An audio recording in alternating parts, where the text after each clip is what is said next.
Astros baseball on AT&T Sportsnet is presented by Whataburger.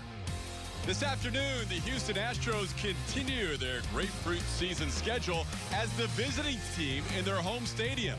Today, the Astros are the road team, if you will, taking on the Washington Nationals from the 15 ballpark of the Palm Beaches. Hi, everybody, and welcome. Todd Callis and Jeff Blum. We haven't said that in a while. We got the band back together. It's good to have you here, buddy. How you been? I've been good. Great job by Kevin Eschenfelder on the first two spring games. And here we are, Blummer, getting ready for really like the intramural game. It's the two guys that share the same complex. But an important day. Hopefully we get it all in with the raindrops possible. But Colin McHugh, who last year was a reliever, really looking forward to becoming a starter again. Yeah, it was great. Colin McHugh's actually a really good story. He was a waiver claim by Jeff Luhnow coming over to the Astros, had a great start to his career with the Astros, and has actually been a starter until last year when he stepped into that relief role with the additions of Garrett Cole and some of the other guys. But he really humbled himself and went out to the bullpen and took the bull by the reins and did a great job. Coming out of the bullpen, had a sub-2 ERA, did a great job with that wipeout slider. Now he's earned himself the opportunity to get back in the rotation and help the Astros out with Dallas Keuchel leaving, with Lance McCullers going on the deal with that Tommy John surgery. So he's earned the right to get back in the rotation. Now he's earned the right in spring training to get on the mound and start to feel it out, lengthen things out a little bit, and understand he's going to be a huge part of the starting rotation for the Houston Astros. Last year, 58 appearances out of the bullpen, and you mentioned that sub-2 ERA. He showed an uptick in velocity, too. He did. He knew he was coming out for a limited amount of time, so he did reach back a little bit, grab a couple extra miles an hour. I wonder if that's going to play a little bit in 2019. We'll just have to wait and see. Colin McHugh on the mound this afternoon for the Houston Astros. He'll be opposed by Jeremy Hellickson and the Washington Nationals. All the action right around the corner from the 15 ballpark of the Palm Beaches.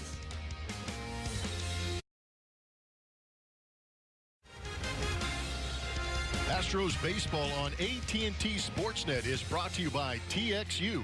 TXU Energy Season Pass. Call 1-866-CALL-TXU. And by Volkswagen and the 7-seater Atlas SUV. We welcome you back to the 15 ballpark of the Palm Beaches. The lineup cards being exchanged on an overcast, possibly rainy afternoon today from West Palm Beach, Florida. Colin McHugh looking to get his work in today. Like most of the other starters, looking to get 2 innings in his first appearance of the spring. And Blummer, some news today for the 5th starter in the rotation as Josh James has come up with a little bit of an injury. Yeah, I pitched yesterday on the backfields, went in to have his post-pitching session workout and ended up straining that right quad. That is not good news for his chances to be in that 5th spot of the rotation. So it's coming down to Framber Valdez, Brad Peacock, J.J. Hinch also had a couple other names. Maybe we'll ask him that later in today's game when we have him on in the bottom of the 4th inning. But I think for right now, it's Framber Valdez might be the guy that has the outside chance to win that 5th spot out of camp. And the only reason I say that is because personally, I feel that Brad Peacock, for me, is more valuable out of this bullpen because of his versatility and ability to get big right-handers out with that slider. We will have Brad Peacock on the mound tomorrow for a game against the Miami Marlins. It will be telecast here on AT&T Sportsnet. Here's a look at your Houston Astros lineup today. A little bit different lineup than AJ originally had planned for with the threat of rain. He had more regulars playing on the road yesterday and will have more tomorrow. But today, Aledmys Diaz will lead off as a designated hitter, followed by Derek Fisher. Tyler White will play third base and bat third. A.J. Reed in the cleanup spot playing first base. Robinson Chirinos gets his first time catching Colin McHugh in a game. Kyle Tucker in right field. Yordan Alvarez, the young left fielder. Jack Mayfield, spring training hero at shortstop. And Joshua Rojas will be the second baseman today. Veteran right-hander for the Washington Nationals will be Jeremy Hellickson. In 19 games last season, had a record of 5-3.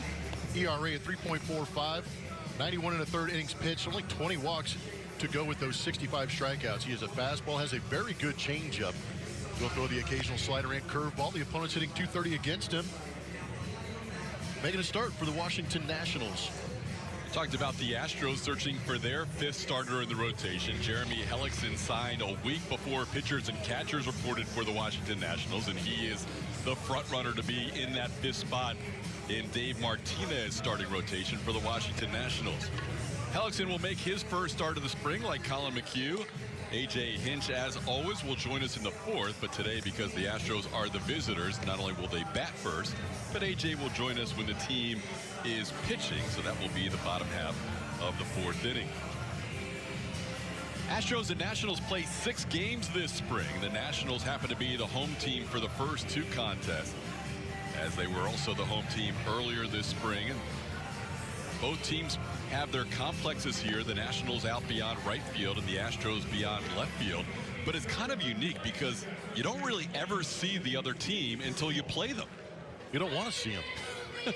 You want to ignore them, but you're incredibly appreciative that there is a second team here, so some of your road games can be at your own complex and you don't have to hop on that bus and go.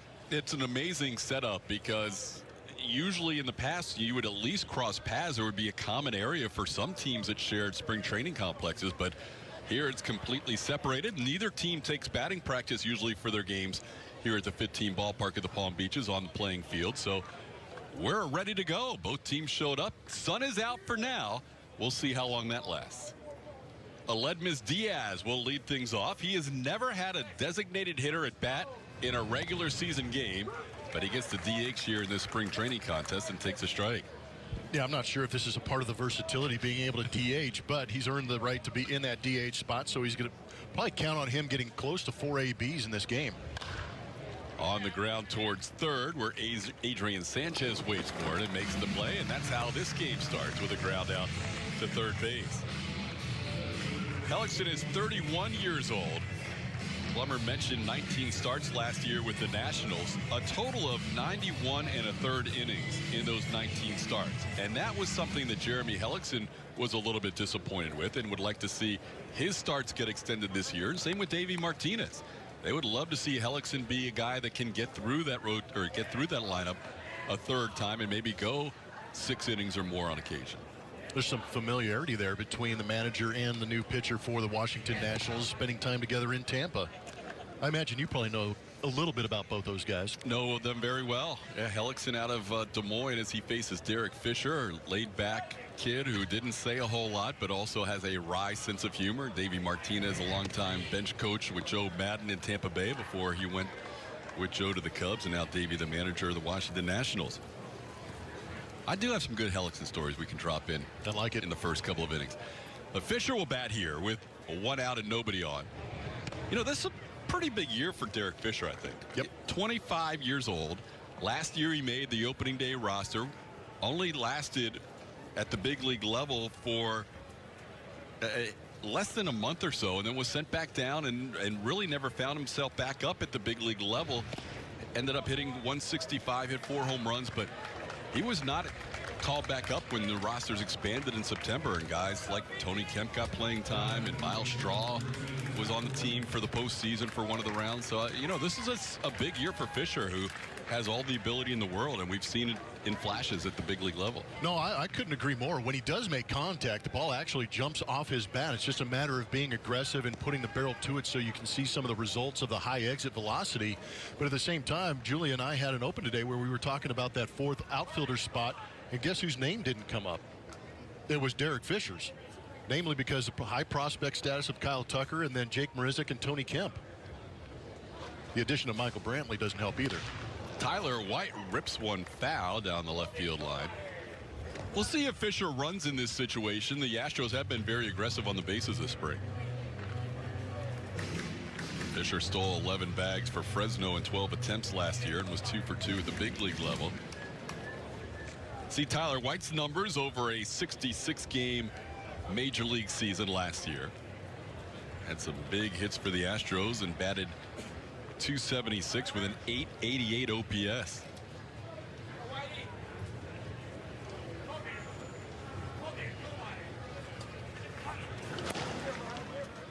Hellickson aware that Fisher could run, checks him at first base. Jose Marmolejos, the Nationals first baseman. Most of the Nationals regulars in there today.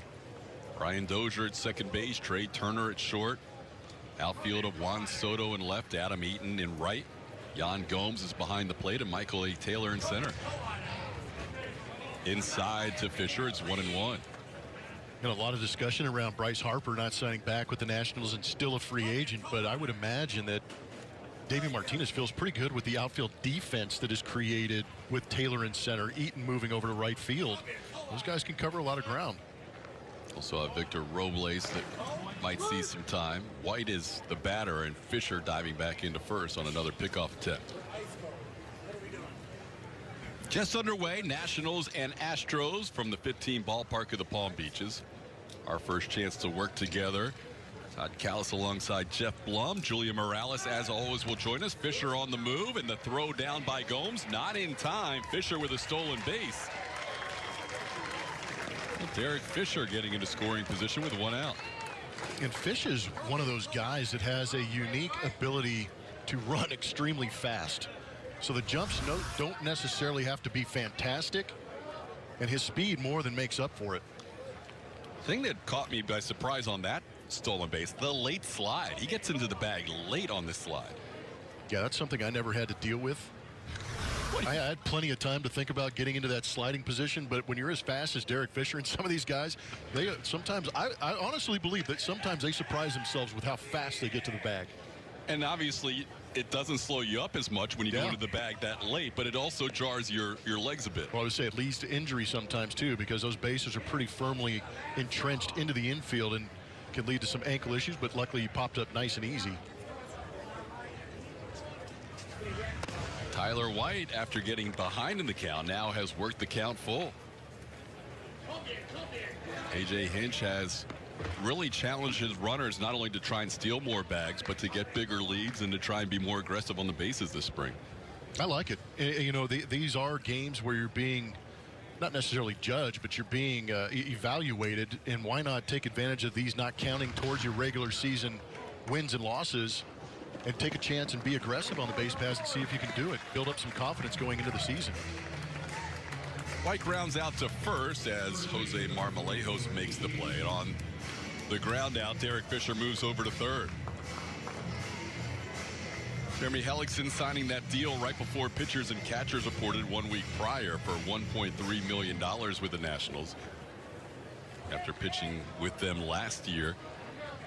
With incentives, though, that could be worth another $4 million if he hits certain incentives along the way. The Nationals already have some bullpen action going, so we'll see if Hellickson is due for 1 inning today or 2. Yesterday, the Astros had Garrett Cole throw 1 inning and then work on some things in the bullpen. Most starters for the Astros have gone 2 innings. It's up to the pitcher how they feel and when they're ready to extend that pitch count a little bit. Really no rush. A.J. Reed, the batter. Reed coming off a monster season at AAA for the Fresno Grizzlies. A.J., just like Derek Fisher, 25 years old. 108 runs batted in last year, and this is 1 month shy of a full season at the big league level. No other AAA player had 100 RBIs, and he had 108. Check swing for Reed is 1-2. Now that bullpen action is not a pitcher. There's a catcher just loosening up. Who knows these days? You know, I mean, maybe he's one of those dual threat guys trying to break into a roster. I don't know. I think it's because it's my first telecast, right? You're nervous. I don't put the binocs out yet. It's the first inning. I don't have the binocs out. So I just look down there. I'm assuming it's a pitcher, and it's a catcher warming up. You're amped. You're ready to go. I'm ready. But that extended offseason. Call third strike. A.J. Reed did not like the call by Shane Livensparger as the Astros leave 1 on in the first.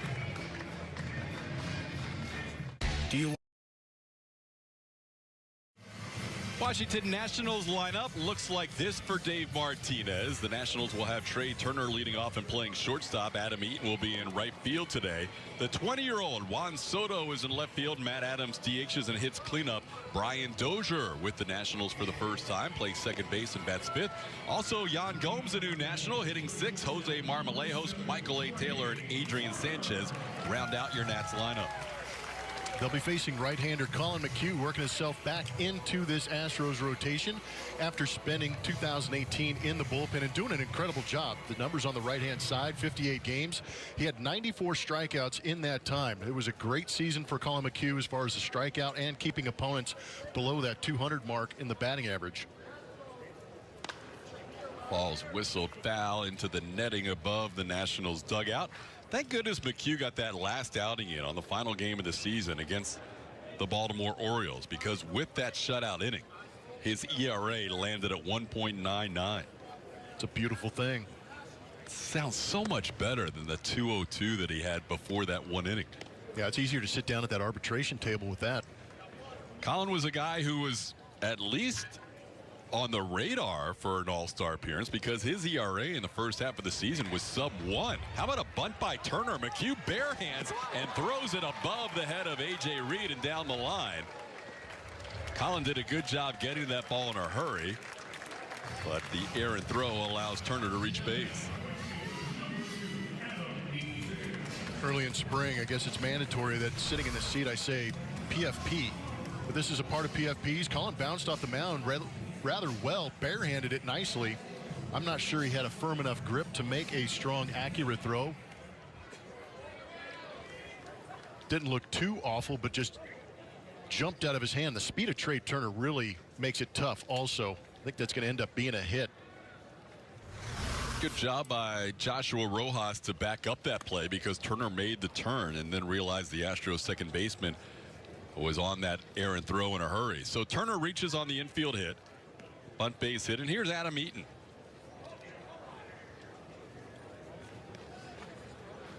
Eaton's a guy who a couple of years ago dealt with an ACL tear, and then last year had a high ankle sprain, required surgery. They're excited about if this 30-year-old can stay healthy this year, what he can do for the Nationals in their revamped outfield post Bryce Harper. He can be a pretty dynamic guy. Good defender, handles the bat well.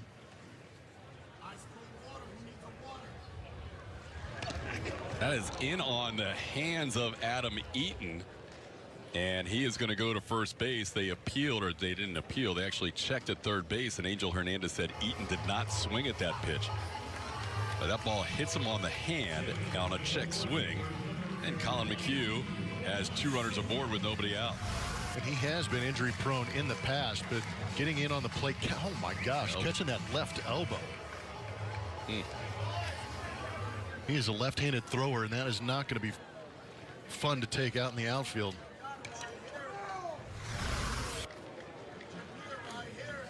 See him flexing that left arm. Here's Juan Soto.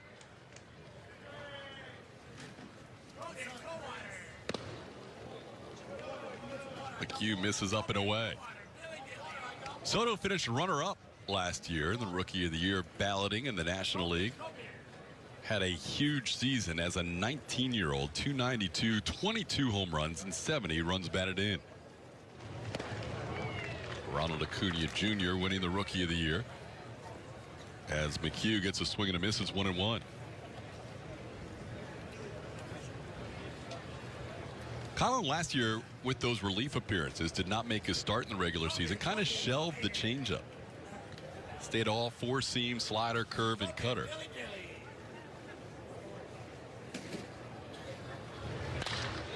Ball is hit well into center field. Fisher all the way back. Over his shoulder, makes the catch on the track.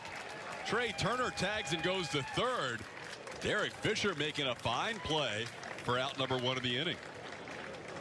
That was a great play.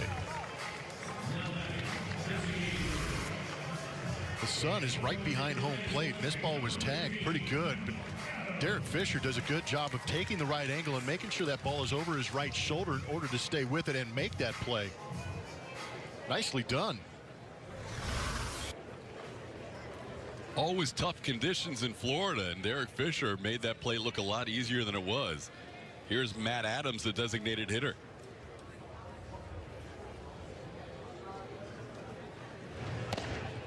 Colin gets a strike on the inside corner. Colin working today with Robinson Chirinos, and that's the plan for A.J. Hinch, to try and get Chirinos at least a rep or two with everybody who will make that opening day roster. So even though Chirinos is a veteran, he'll get a little more work this spring with a new pitching staff. That ball's popped in the air into shallow center. Long run for Mayfield. Coming in from left, Alvarez. It drops in between all three. Mayfield picks up the ball. His throw to third is late. And Matt Adams has a pop single into the Bermuda Triangle between three Astros defenders. Good effort by Alvarez, but just bad luck for Colin McHugh getting in on the hands of Matt Adams.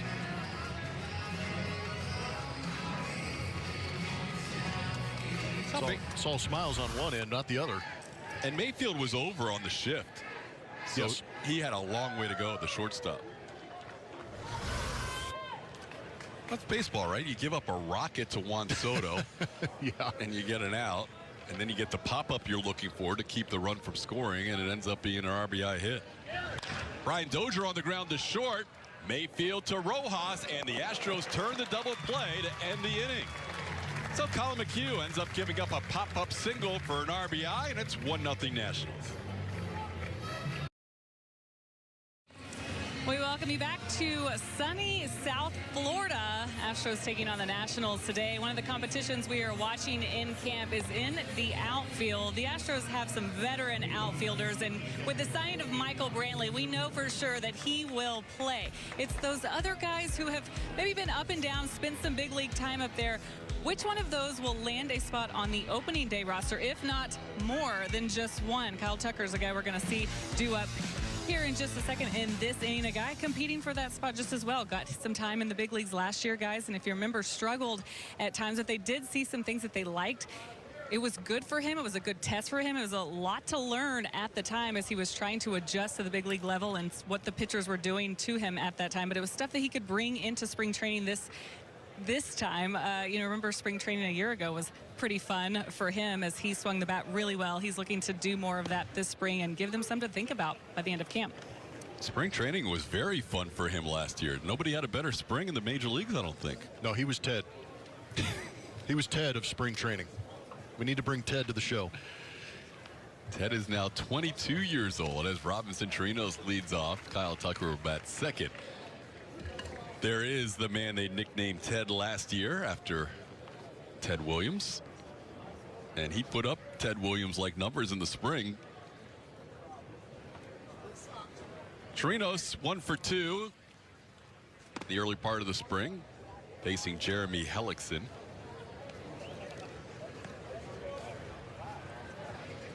Hellickson threw 16 pitches in the first inning, walked a batter, but did not allow a hit.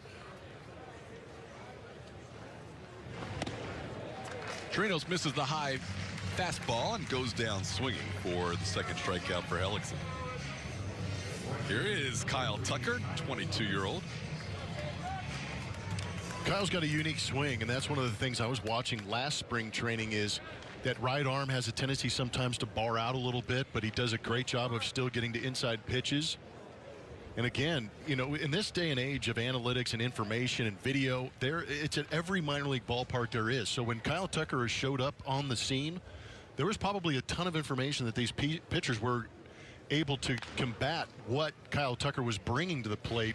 And that might have led to some of the struggles because they were attacking what they saw as weaknesses, waiting for Kyle Tucker to adjust.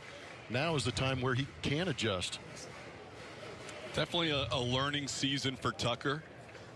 Hit a lot of ground balls last year. Had a monster year at the AAA level, but it never really translated in his 2 call-ups at the big league level. Stays with the no batting gloves. 1-1 to count to Kyle Tucker. Astros minor league player of the year for the 2nd straight year.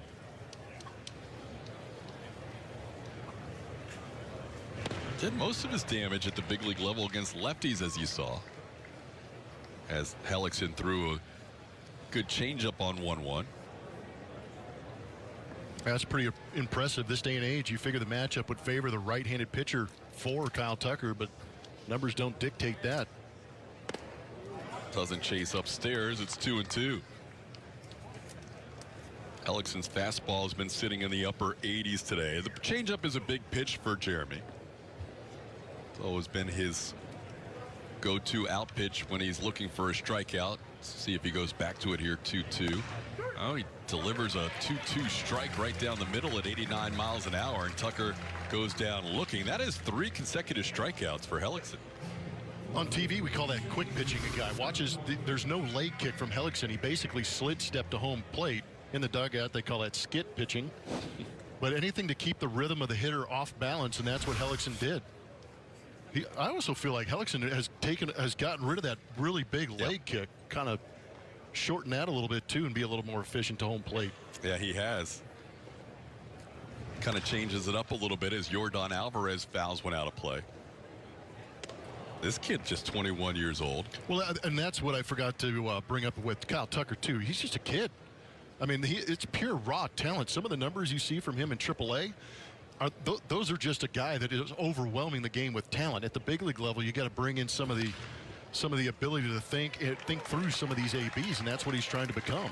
One thing I've noticed out of Alvarez, he goes the other way really nicely. And that tells me as a hitter, or maybe some of these hitting coaches, that he stays inside the ball very good. He'll bring the hands through first, and there'll be a little bit of lag in the barrel.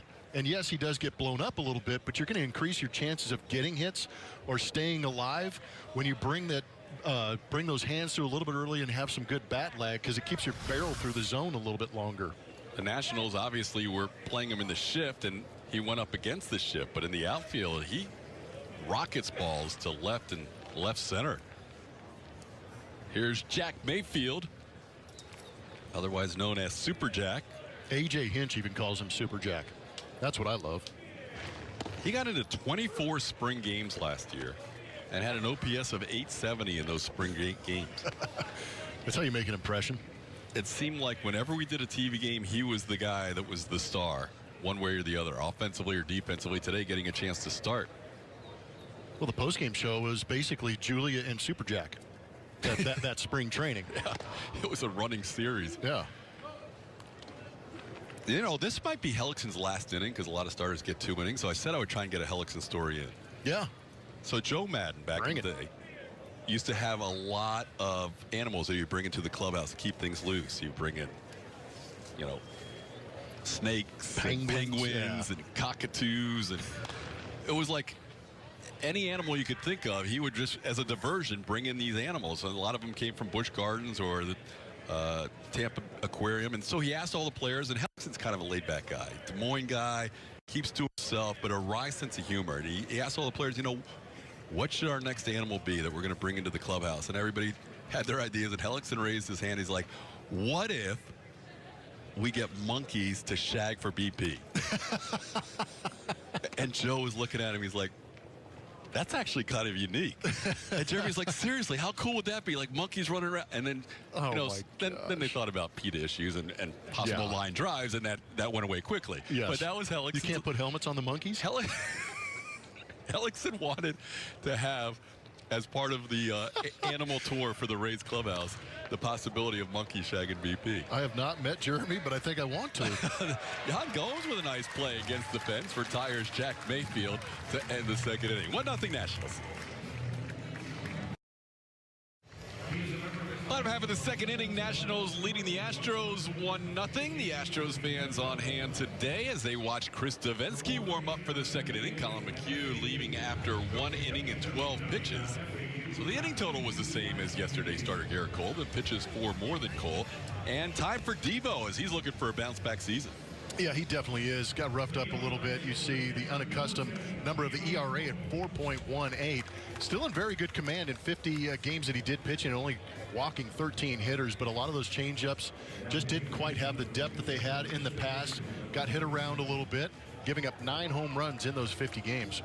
You were around in 2016 when he was the Astros pitcher of the year, and then obviously had a huge 17 when he was named to the All-Star team. And then, you know, he is such a fanatic in preparation and workouts. Yes.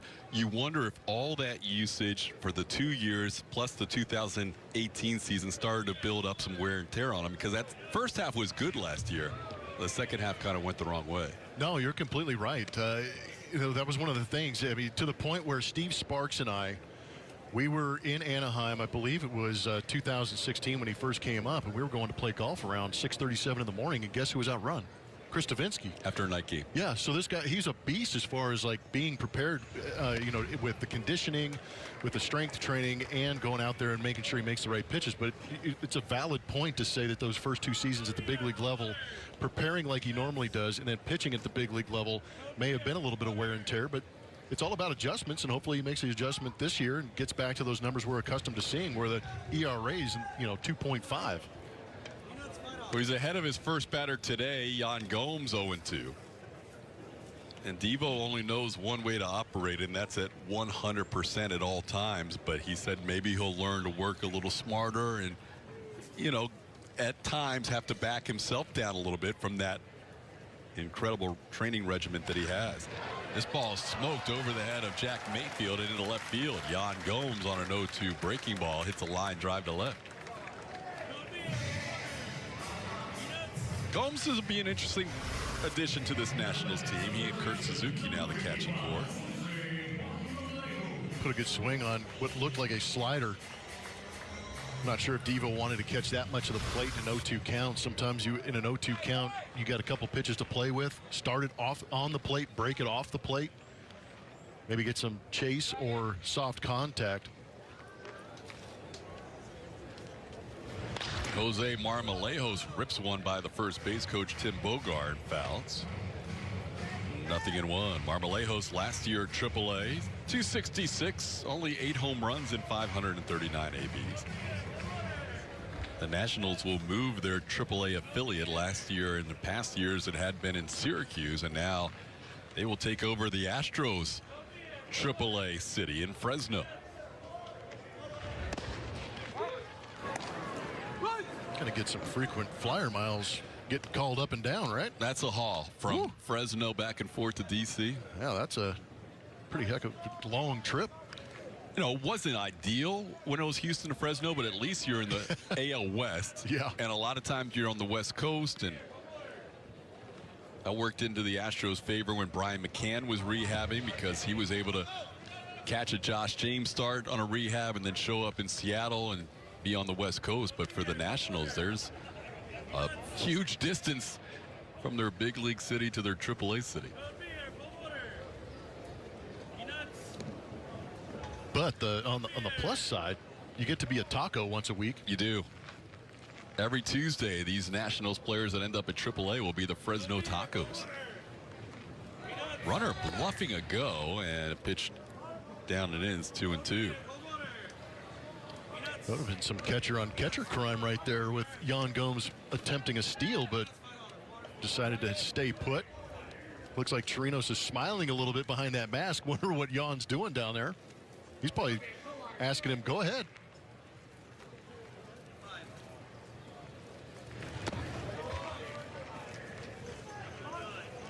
Three and 2 the count on Marmolejos. But it might be more on Chris Davinsky than it is actually running against Robinson Chirinos, because with that delivery that Chris Davinsky has, he has a tendency when he's focused on that hitter to take a little bit longer getting to home plate. And the changeup is a good pitch to run on. You know what's not apparent in this game that was prominent the first few games of spring training? Sun. Well, you could go there too. Okay. 20-second pitch clock. Oh, I thought it was going to be you. Or me. There's no 20-second pitch clock. You sound disappointed. No, I'm really not. But no, it's usually under that Budweiser sign out there on the scoreboard in right center. But hey, it's back. As we spoke, it came back to life. Way to go, Todd.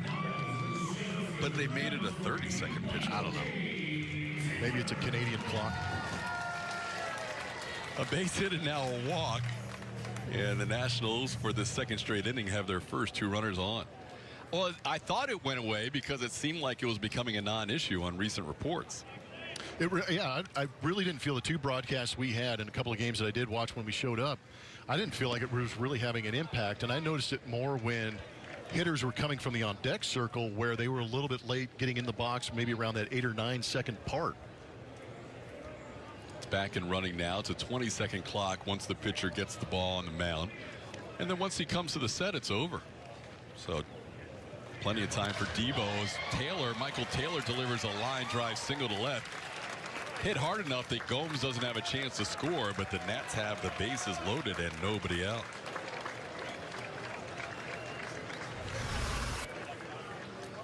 This pitch is right down Main Street. Might be thankful that it ended up just being a line drive to left, because Michael Taylor did a good job of letting that ball travel to the contact zone and driving through it. Well, one of the things we can ask A.J. Hinch about when he joins us in the bottom half of the fourth inning was the decision for Colin McHugh to throw one inning today. Yesterday, Garrett Cole went one inning. It has been the starter's discretion. Under the impression that McHugh might go 2 innings today, but he went 1 inning and 12 pitches, so we'll find out from A.J. if that was part of the plans as Stefanski works the second inning here. And Sanchez takes a pitch away, 1-0. Adrian Sanchez, 58 at bats last year with the Nationals. Had a .276.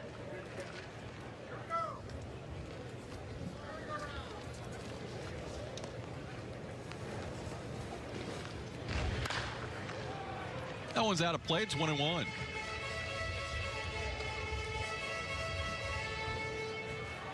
Akeem Bostic warming up in the Astros bullpen as Chris Davinsky's pitch total increases and still nobody out. Devo up to 15 pitches, still looking for the first out of the inning.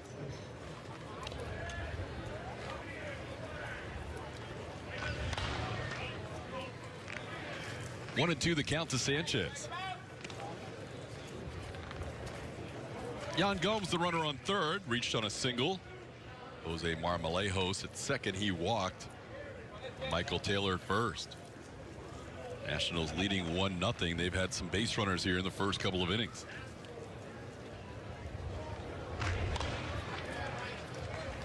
Just barely staying alive. Sanchez keeps it at 1-2.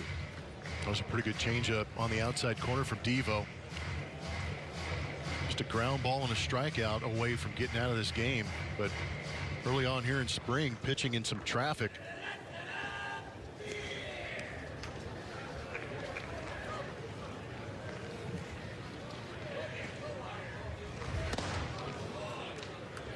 Up and in, 2-2.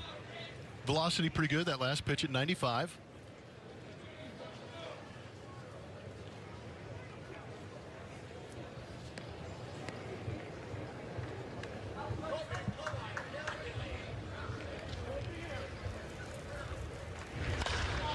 Ball is hit well to left field. That's going to find the warning track. One hops against the fence. 2-run score. Michael Taylor with great speed. He will come around to score. The runner heading to third. Sanchez is safe. Nationals get 3 more. Now lead it 4-0.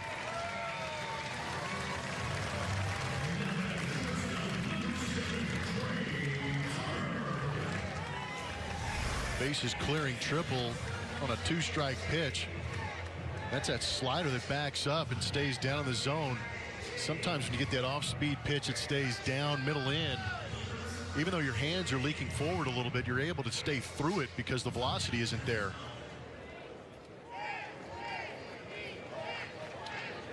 Good jump by Michael A. Taylor from first base. He also has great speed, and Alvarez had a long way to go to get to that ball too. Astros will bring the infield in. Now a 4-0 game. Back to the top of the lineup for Trey Turner.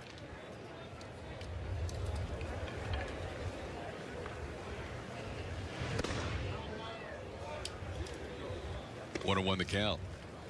So Sanchez clears the bases, matched his number of RBIs he had with the Nationals last year in 58 ABs.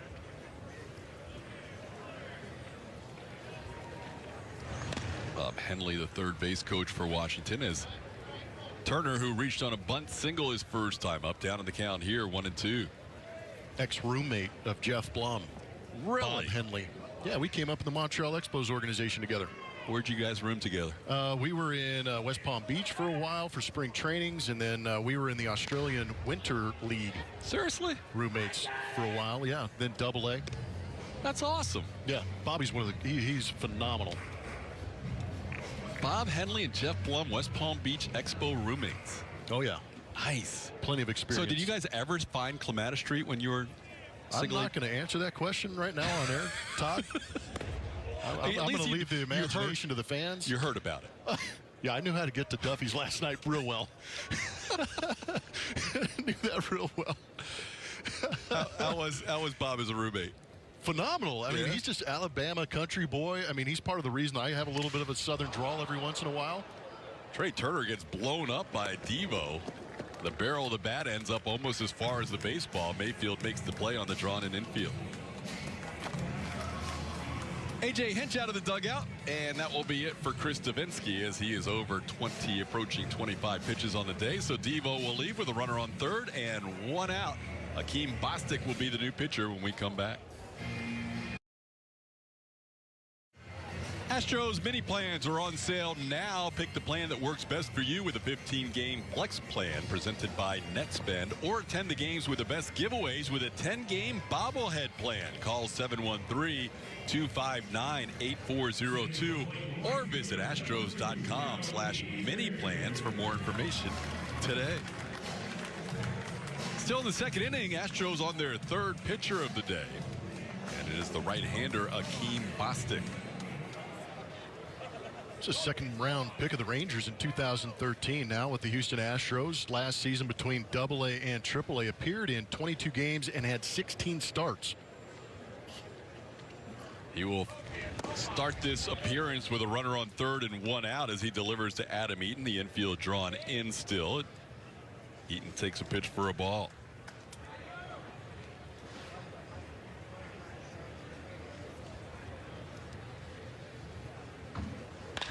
That ball's ripped past A.J. Reed all the way to the corner and right. Eaton on the move to second. Tucker digs the ball out. And the Nationals with an RBI double from Adam Eaton now lead it 5-0. First two pitches from Bostic have looked like cutters. First one down and in. This one staying over the center part of the plate. And Adam Eaton rips it past A.J. Reed. Not much of an opportunity for A.J. to even try and get a glove on that. It was hit so hard. Another run scores. Yeah, Nationals doing some damage today. Lead this game 5-0. Nationals this spring are 2-2, and the Astros come in at 2-2-1.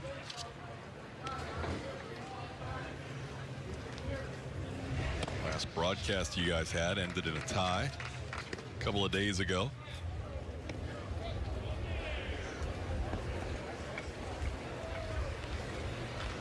That was a fun post game.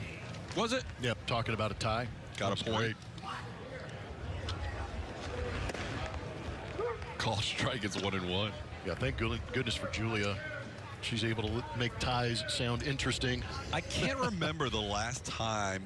It hasn't happened in the last 4 or 5 years I can remember. The last time a spring training game went more than 9 innings.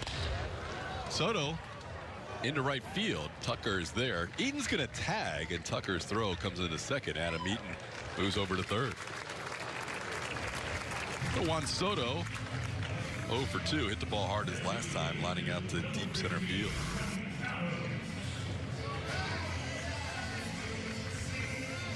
Adam Eaton has good speed, good baseball instincts.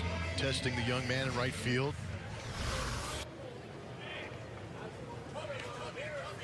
But it's almost to the point now where managers, they used to always keep an extra guy just in case for the 10th inning, but that's kind of gone by the boards. 10th inning not needed anymore in spring games. Yeah, they're going to do what they need, not what they, have to. Matt Adams, the batter, he hit a pop-up in the left center field that was placed perfectly. Resulted in an RBI single.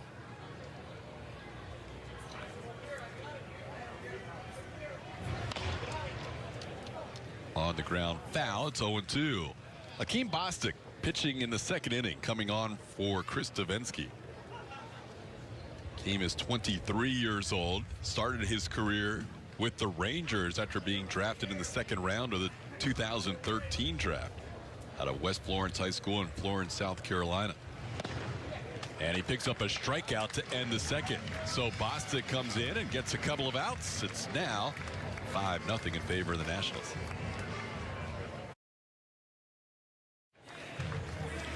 Nationals lead the Astros 5-0 as we head to the third inning. As we welcome you back to the 15 ballpark of the Palm Beaches. Todd Callis with Jeff Blum. Blummer, it's been a while since we worked a game together. It has been a while. We definitely spent some more time on the course than we have in the booth, so it's good to have you back, man.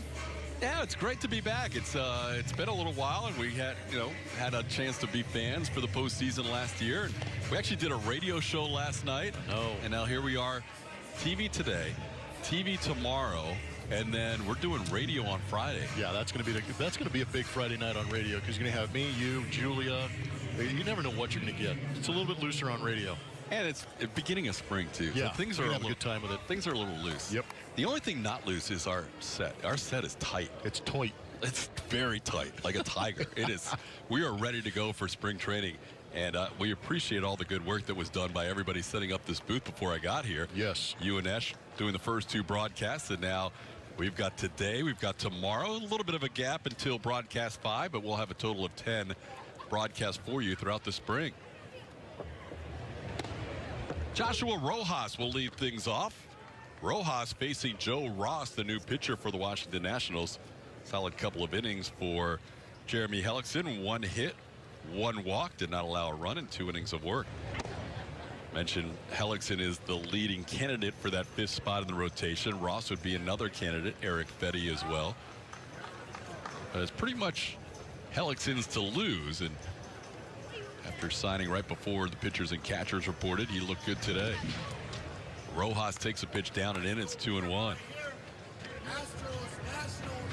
Joshua Rojas, 2017 draft pick by the Houston Astros out of University of Hawaii.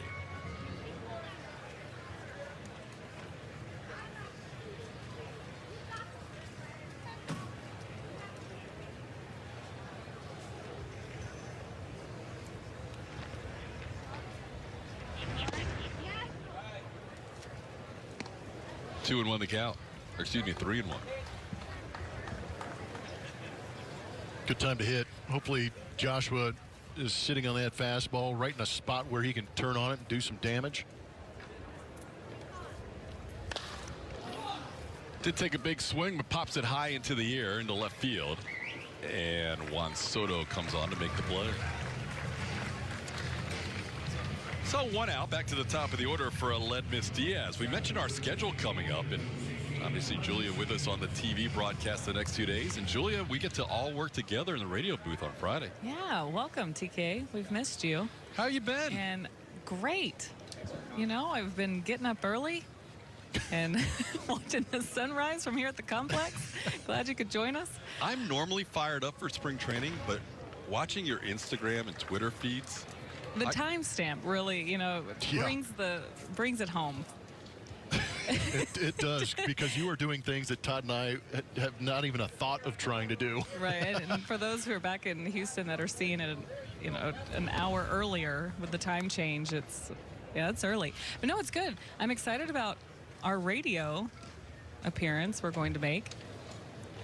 Yeah, we're going to mix it up. We're going to fill in for Sparky and Robert on the radio side. Am I allowed in the booth with you guys? Oh, yeah. Or are you going to make me You better roam, be. or? Are you kidding me? You're carrying the broadcast. Yes. Oh, well, in that case, I need to work out, get ready. I'm going to carry you guys. No, it'll be fun. Yeah, speaking of timestamps, I would wake up, you know, a decent hour in Houston, but it would already be like 4 hours after her post to start the day. They get up early here. Oh, my goodness. You get after it early. You would put Devo to shame with some of your workouts. I know, right? Well, maybe not. He's probably doing laps around the complex. We do that. You know, the guys get here really early. They've got lots of things they've got to get accomplished in the morning. There's lots of meetings. Every day there's someone here to either talk to them. It might be from the league. It could be just someone trying to sell them suits. But they start early. And if you want to talk to these guys at Link, you need to get here even earlier, and that's where that comes from. We set up and we're ready to go before 7 a.m. because they've already been at the ballpark. Josh Reddick's usually running around with his dogs, and you know they've been up for hours. So you just got to jump in with them and get what you can get. Ross strikes out Aledmys Diaz on a called third strike. How did you focus today with those little puppies running around. It was tough. It was tough. The creative services group, it was set up today, and they're doing the shoots that our viewers will see in between innings, more of like the commercial shoots and really cool lighting, and they're going to be great. But they were shooting those, and now as Alex Bregman was getting ready, we had 2 French bulldogs running around in circles underneath his legs, and I would have loved to just have them be a part of the shoot, but you know how bulldogs are and French bulldogs are, you can hear them breathe really loud, so it wasn't going to work. You know who loves French bulldogs more than anyone is Brent Strom, the pitching coach, who has 2 of his own, but he couldn't focus today. Good times in spring training to be had by one and all. So Julie will be with us down there in the dugout gathering interviews as this day progresses. Derek Fisher bats with 2 outs and nobody on against Joe Ross. Ross coming back from Tommy John surgery, missed the middle part of the 17 season and almost all of 2018. Only appeared in 3 games last year with the Nationals, 3 starts in September.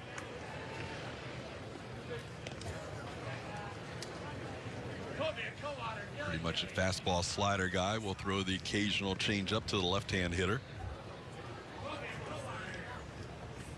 Fisher walked, stole a base his first time up. Counts 2-2. Astros shut out yesterday on a road game against the Miami Marlins 3-0. Still looking for their first run today. We were told that showers would be headed our way sometime around 2 o'clock Eastern time, which we're approaching now, but so far so good. There's a line drive, and Fisher on base for the 2nd consecutive time. Derek Fisher has the Astros' 2nd hit of the game, and he's a 2-out base runner. Good swing by D. Fish. Fastball away, just go with it. Don't have to do too much. You can see the lower half just locks down, and he uses the arms to extend and go the other way for that knock. Nicely done. Fisher said he's been working on a little different swing this spring, and looked good there on a pitcher's pitch on the outside, probably outside of the plate. Here's Tyler White. Rain will be here at 2:21, Todd. Is that what your app tells you? Yep. Dark skies? Dark skies. That is a tremendous app. We're talking before the game how accurate it is. 220? Yeah, the one time I don't know if I want it to be accurate today. I'd like to see these guys get this game in and maybe rain after the game. Well, one thing the Astros did is they pushed some guys up. Yeah. So Wade Miley got his work in yesterday, 2 innings of work. Ramin Gudwan was originally going to pitch today. Still might, but he pitched yesterday. They got some of the regulars on the road trip that may not have gone. So they got some extra guys some work yesterday with the thought that they could have a rain out or a shortened game today.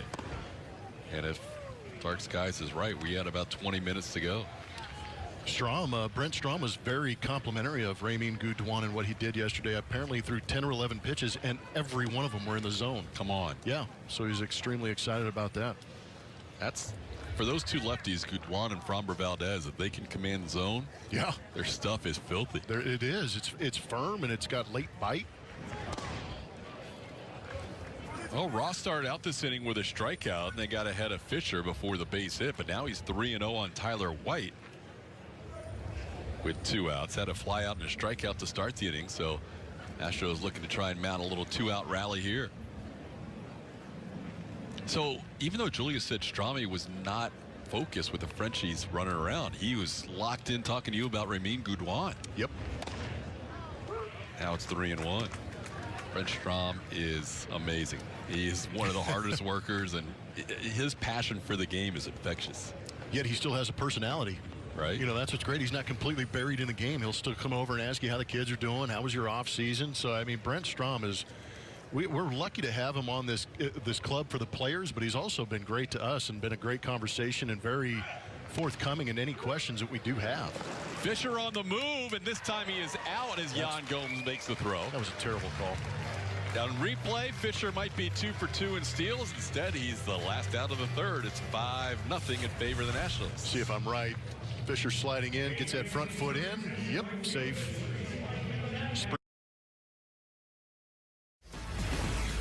Colin McHugh, who is the starting pitcher for the Astros today in our Blue Cross Blue Shield of Texas hometown moment, had Quite a season out of the bullpen, and ended up being the winning pitcher in Game 3 of that clinching game against the Indians of the ALDS. Did a great job in relief of Dallas Keuchel, going 2 innings, striking out 4. Just good stuff. He took advantage of the situation, too. Those shadows can be tough, but that curveball slider combination led to a couple of strikeouts. So here we go into the bottom half of the 3rd inning with Akeem Bostic back out there. Bostic faced 3 batters last inning, allowed a double to Adam Eaton that scored a run, and then picked up a couple of outs.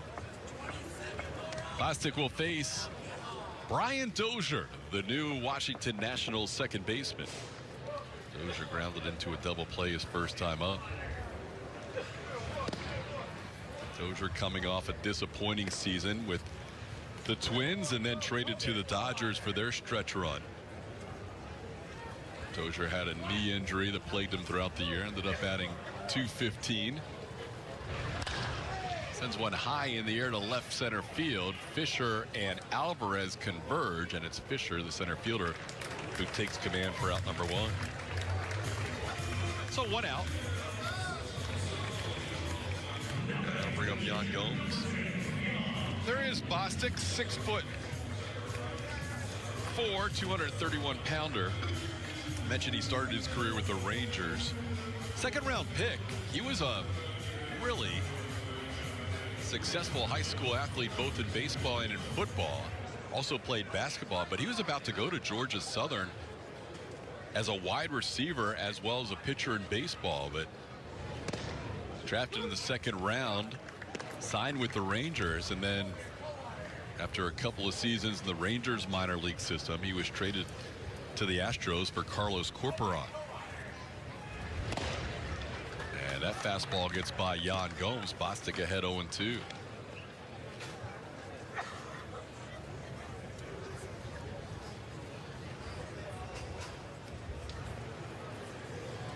Colin McHugh pitched an inning. Chris Davinsky a 1/3 of an inning. Devo faced 5 batters and had a pitch count around 25. So Bostic came on to finish the 2nd. And now pitching the 3rd as well. Gomes takes outside. It's 2-2. The disappointing thing about not having Colin McHugh in for longer than an inning is we didn't get to talk about his podcast at all. I know. And you're He's a fellow done such a good job. podcaster. I know. So you must have an appreciation for what Colin's working. Yeah, his is way better. It's good. That sound quality is unbelievable. He must be paying. He's got to have somebody on payroll doing that. What have you learned from, how many episodes have you done now? 11. What have you learned from episode 1 to 11 that you didn't realize when you first got into this game? That it takes a lot of work to do audio. Yeah. You know, I mean, it's one thing doing it with a guy from coast to coast. Bostic slips and falls, but Jack Mayfield is there to make the play. 2 away. Yeah, so my good buddy David Tuttle that I do it with is on the West Coast. So trying to coordinate times is one thing, but it's also finding a platform that'll record both our voices. But on my end, I do all the editing myself. So I'll open my Adobe Audition and I'll get the sound, trying to get the levels right, trying to get the sound right, so I'm not laughing before he says the joke. You know, trying to line everything up. But it's been tough. The audio part of it is extremely tough. I have a whole new appreciation for the guys in the truck. I have a whole new appreciation for Matt Bolts on the radio side. But he's my go-to as far as technical advice, and he's been very, very forthcoming in some of the things I need to know.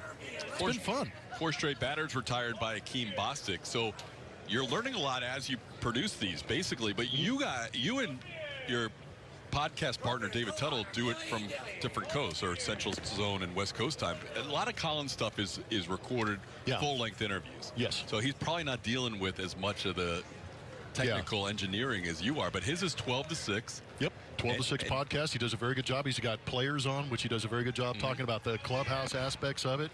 I think I was just started to listen to his most recent one where he has Jeff Passan, the Major League Baseball writer, on, and also wrote the book The Arm. And he's an interesting conversation talking about some of the free agent stuff, so I can't wait to get into that one. But he does a very good job. And your podcast? Bleacher Blum. There you go. So check them out. They're both great listens. And I apologize. I haven't had one in like the last week and a half because... You're working. Well, and it's spring training work, too. Like, I would have to ask David Tuttle if I was going to do it in the morning to be up at about 4 a.m. It's like Julia time. Here's a fly ball in the right center field. Derek Fisher will take control and make the play for the final out of the inning. A solid 1-2-3 inning for Akeem Bostic.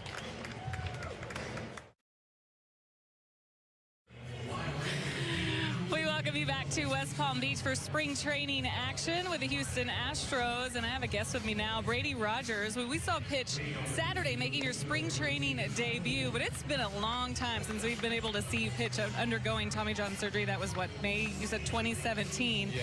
How did it feel to get back out there? It was awesome, especially to be under the lights. It was actually kind of nice. I got to avoid the Florida heat, so that was pretty sweet. But no, it was awesome to finally be out there and be able to pitch in an Astros uniform. Long road back, and I know we've watched so many people go through that surgery, but how did everything go for you? How strong do you feel at this point? I feel great. You know, there was definitely some days where my arm didn't feel great, but that's just part of the entire rehab process. You know, it felt like a long road, but at the same time, you know, like you were saying, it's going on 2 years, and it feels like it was just like a few months ago when I had surgery. So the time kind of flew by, but I felt like, you know, I did everything that I could to get back to where I am now. And disappointing for you, obviously, when that happened. We just watched you pitch so well the year before, and for you to have to kind of sit out and watch. You talked about just being excited to get back out there, but now with a chance to be on this team and to be able to contribute after watching for so long, what is that like? Yeah, back in 2017, I mean, it was bittersweet. Because, you know, the bad part was I didn't get to pitch and I didn't get to be a part of a World Series team. But the good thing was, you know, all my friends out here got to hold up the trophy at the end of the year. So that was awesome, and that was kind of my drive. The entire rehab process was to be able to at least provide one inning. Call this? Not a home run. No, I didn't think it had it, but. Maybe the other day it would have. I was going to let you be a broadcaster for a second, Tyler White. I don't want to take Blummer's job or Todd's job, so we'll leave that to the professionals. Oh, they want to let you have it for a second. Tyler White with a double there. Just, I know you worked out in Houston in the offseason as well, 'cause that is your home, a Houstonian. But just real quickly, you know, what's next for you in this spring training start that you're going to have, or the outing you're going to have tomorrow? What's the goal moving forward? You know, tomorrow's the goal is to go, I guess, 3 innings, I think, is what they kind of have me penciled in at. But I'm just going to try to get through one at a time and just try to leave every outing healthy. That's my goal every single time now, and just get guys out. We look forward to it tomorrow. Thanks, Brady. Thank you very much. All right, guys, back over to you. Hey, He's not taking your job, though. Hey, Julia, can you keep him there for one question? Oh, yeah, don't go anywhere, Brady. Hey, because we've got questions coming from the booth. The guy on the mound went through Tommy John surgery, you know, Joe Ross for the Nationals. Did he lean on anybody going through that whole process of Tommy John with any pitchers that have been through it before? TK's talking about Joe Ross going through TJ before, and, of course, Lance going through it right now. Did you lean on anyone? Did you ask anyone advice as you were going through the process? You know, there were a few guys. Actually, one is Aaron Barrett, who's with the Nationals. His story is pretty crazy. You know, he had Tommy John a few years ago, and then during his rehab process, I think when he was about to start, you know, his arm broke. Like his arm just snapped in half, and then like he's out here throwing again. So he was a guy I kind of leaned on, and you know, he was my supporting cast. But I mean, everybody here on the Astros, like the entire staff, the players, those guys, they kind of you know, kind of led the way for me, and just made me kept striving to get back with the Astros. It is incredible how many people have undergone that surgery. When you start looking around, I was just talking to Lance McCullers about it this morning. Going back as far as Brent Strom, your pitching coach, should have been the Brent Strom Tommy, you know, instead of Tommy John, if he had just had it a little bit earlier. But can you imagine what he went through back when he had that surgery? No, I can't imagine that. No, but no, it's like a brotherhood, you know, and everybody, you have TJ, and then you like show off your scars to each other. So it's kind of cool, you know. We each have something in common. But yeah, no, we've talked about that with Stromy, and you know, I'm always here for Lance, and I know he'll be back to normal in no time. A little fraternity there. Stromy having that surgery, the second to undergo Tommy John surgery. Yeah, that's his claim to fame, I guess. He's also a pretty good pitching coach, and he's a great pitching coach. Absolutely. Was a good player too. Oh, poor Stromy, we're giving him heck. He can't even hear us, guys. I love you guys down there. Blummer and I don't care if you would have taken that whole inning. Oh, yeah, feel free. You're doing a great job. Yeah, but Brady's easy to talk to. He's been around for a long time. Of course, you guys know he's from Houston, from the Houston area, so grew up watching this organization. So, I mean, if anyone's going to feel comfortable comfortable in this dugout. It's you, right? Yeah, I mean, going on my 8th season with the Astros is, or the Astros organization is pretty crazy. You know, I think from our draft, it's just me, Lance, and Carlos. Wow. So it's pretty cool to be here that long. Those were good. You guys were good then, too. Yeah. Lancaster, were you in Lancaster with them? No, that was the year after me. Yeah. The only championship I've won in the minors is with Fresno back in 15. That's right. And there you have it. Good stuff.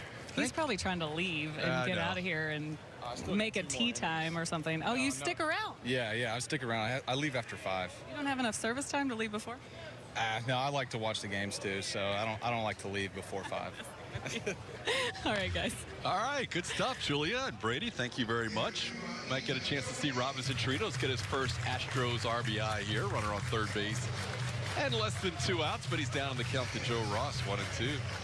Still amazes me how these guys are in such good spirits after going under the knife like that. I mean, it's not a devastating injury, but it's definitely an excessive rehab to get back. So, I mean, I applaud those guys who are able to go through that surgery and work their way back and get on the mound. I find almost to a man, everybody who goes through that, though, and I know Lance is dealing with it now, is so appreciative coming back on the other side of that, having been away for the game for as long as they have to be away.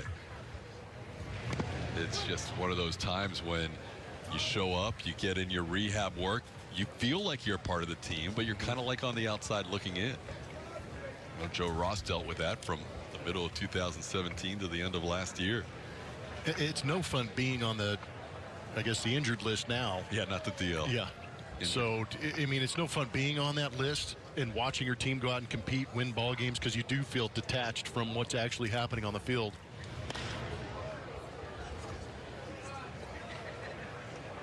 But the good news is that the technology and the procedure itself have gotten so good over the years that these guys are able to come back and contribute after the rehab is over. Strami was second ever to get that Tommy John surgery. I do think it's better that Tommy John had it first because TJ surgery sounds a lot better. A lot better than that other one, huh? Yep. Can I say BS because Brent Strom?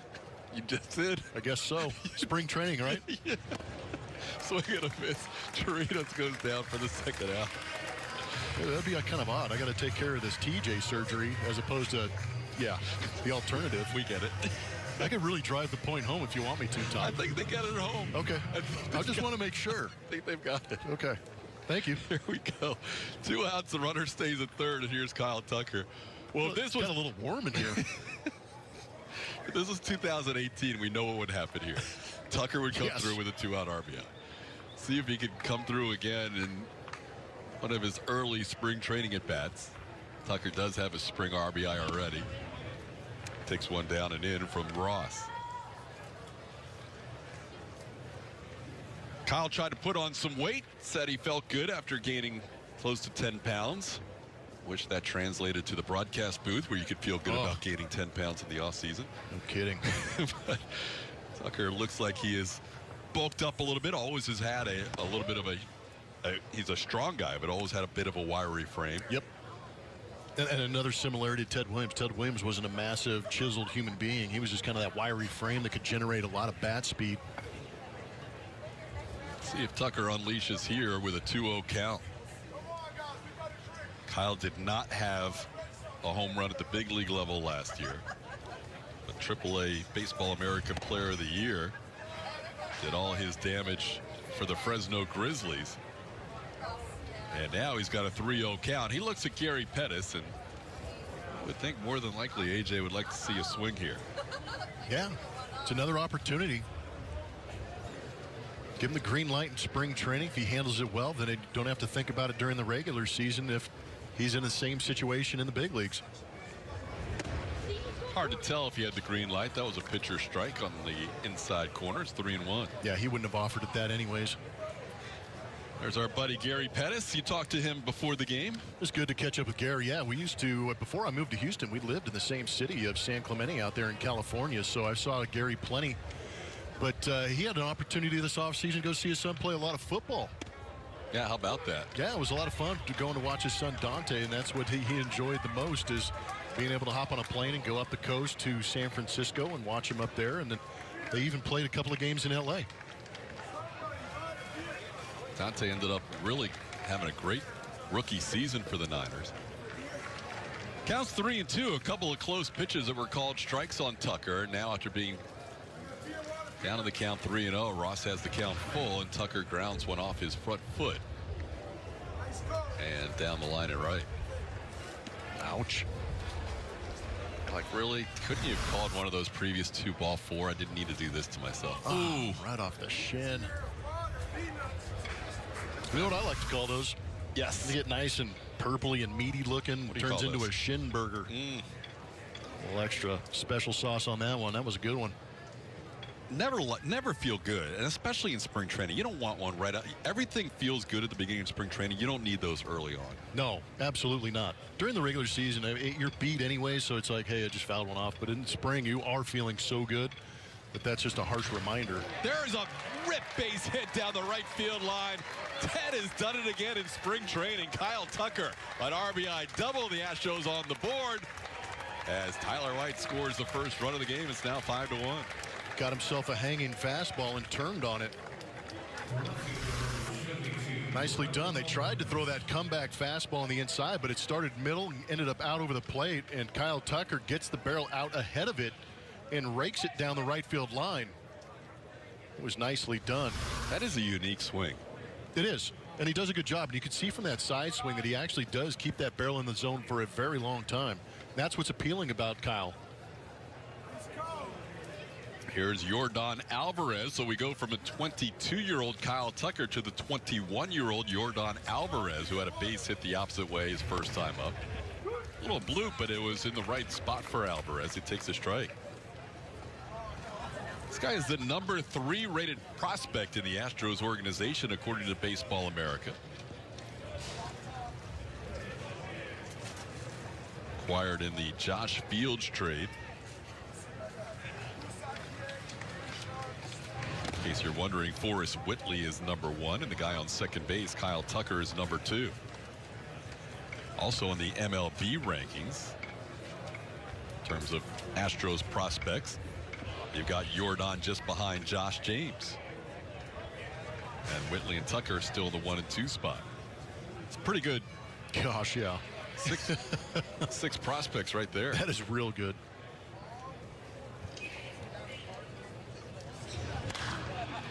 Good swing. What do you like with the swing that you've seen from him? Well, it's just there's a certain quietness about it. I try and watch some of the guys' heads. If the head moves a lot, it really creates some issues trying to get to contact because the ball's moving already. If you move your head, that means 2 things are moving at once, and that makes it very tough to square it up. But we see a lot of these Astro hitters very soft with their stride foot on the front side, so that makes the head stay still. But he gets that foot down on that last pitch at 87 miles an hour, and actually the hands were back. He recognized and was still able to take a pretty good pass at that pitch. And you're seeing a little bit of patience from Yordan in the ABs that we've seen him so far early on in spring. He's an imposing figure up there. Oh, might be an understatement. 6'5", 226. Guy who's been battling some injuries the last couple of years, has not had a chance to play a full season. 90 games in 2017, 88 games last year. A couple of wrist injuries the past 2 years, and also dealt with a knee issue. But he can swing the bat, and showing good strike zone discipline here to work the count full. Good take, slider down and in. Just off the inside edge. Last year when he appeared for AAA Round Rock, Alvarez was playing at the AAA level at age 20. Turned 21 at the end of June. And he draws a walk. Alvarez takes ball 4, and the Astros with another base runner this inning. A couple of doubles by Tyler White and Kyle Tucker, and now a walk to Yordan Alvarez. Joe Ross throwing a lot of pitches in his second inning of work. He's now up to 47 pitches. And that draws a visit from the pitching coach, Derek Lilliquist. We will hear from the manager, A.J. Hinch, in the bottom half of this inning.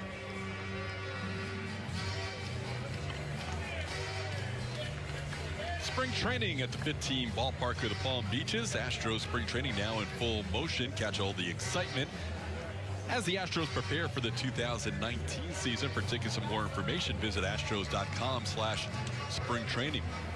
We did our Astro Line radio show last night. We met some people who were in town just for a couple of days, and they were hoping, keeping their fingers crossed, that there would be a baseball game today. The weather forecast last night did not look very good, and so far so good. They've been able to see at least into the 4th inning of baseball. Yeah, it was a little off on the app. Yeah. Dark sky let us down by about hopefully an hour and a half. Hold off. I'm good when dark skies does under delivers. I agree. Yeah, because there they are. There was a guy from Dallas who we met last night, and then another couple who were spending a Valentine's Day gift on a trip down here to spring training, and they were both going back on Thursday. Duffy's was packed. Yeah. I mean, Tony Kemp is a draw. Tony's the man. Tony is the man. He is great with the fans and spent a lot of time talking to them in addition to signing autographs and posing for pictures. It's a good group over there at Duffy's on Clematis Street in downtown West Palm Beach last night. Super Jack's at the plate. Jack Mayfield popped up his first time up. Got a chance for a 2-out RBI here. That ball's in the dirt, and Tucker wisely sees the ball down and takes the extra 90 feet. Good job of anticipating ball in the dirt. I think it was a good read by Yordan Alvarez, too, to hold his ground a little bit, not run into that out at second base, and give Super Jack another chance to drive Kyle Tucker in, who gained another 90 feet. A.J. Hinch talks about it a lot. You could see he was leaning on that right leg in anticipation of ball in the dirt. And when he recognized it, took off. Good play.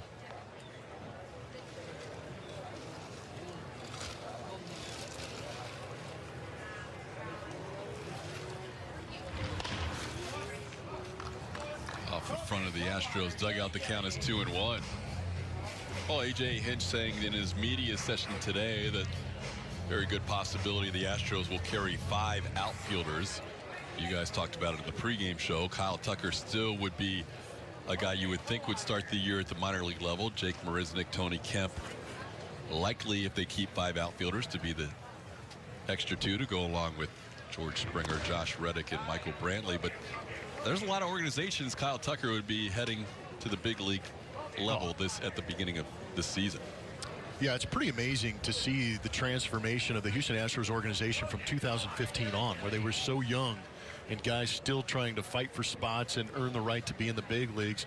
All of a sudden, they've established themselves as very good big leaguers, and now A.J. Hinch, 4 years later, has a veteran ball club, yet these guys are 25, 26 years old. It's incredible. But that's why guys like Kyle Tucker aren't going to necessarily be promoted into the big leagues, because there are those veteran types who have contributed to world championships. Over the course of the year, we'll see Tucker at some point. Long season.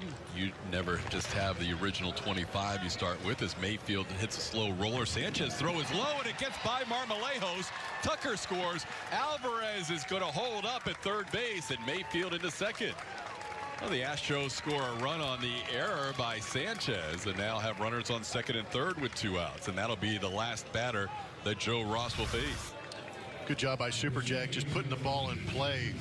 Unfortunately, the third baseman lets him down with a throw in the dirt. Marmolejos unable to pick it. Leads to that Astro run. So it's now 5-2, and the Astros will have the tying run at the plate when we come back with the new pitcher for the Nationals. Astros down 3. Powered by Kubota, and we saw some power arms on Monday in that 3-3 game against the New York Mets. Justin Verlander and Forrest Whitley, filthy. Yeah, that's a tough 1-2 combo again. The present ace of the staff, and then what Jeff Luhnow expects to be the future ace of the staff in Forrest Whitley, and he came out firing BBs, throwing in the mid to upper 90s. We saw some good curveballs from Forrest Whitley. He also has a very good changeup, and that's one of the pitches that actually Verlander was working on quite a bit in that first outing, was that changeup. So we have a new pitcher for the Nationals, as the Astros have scored a couple of runs here.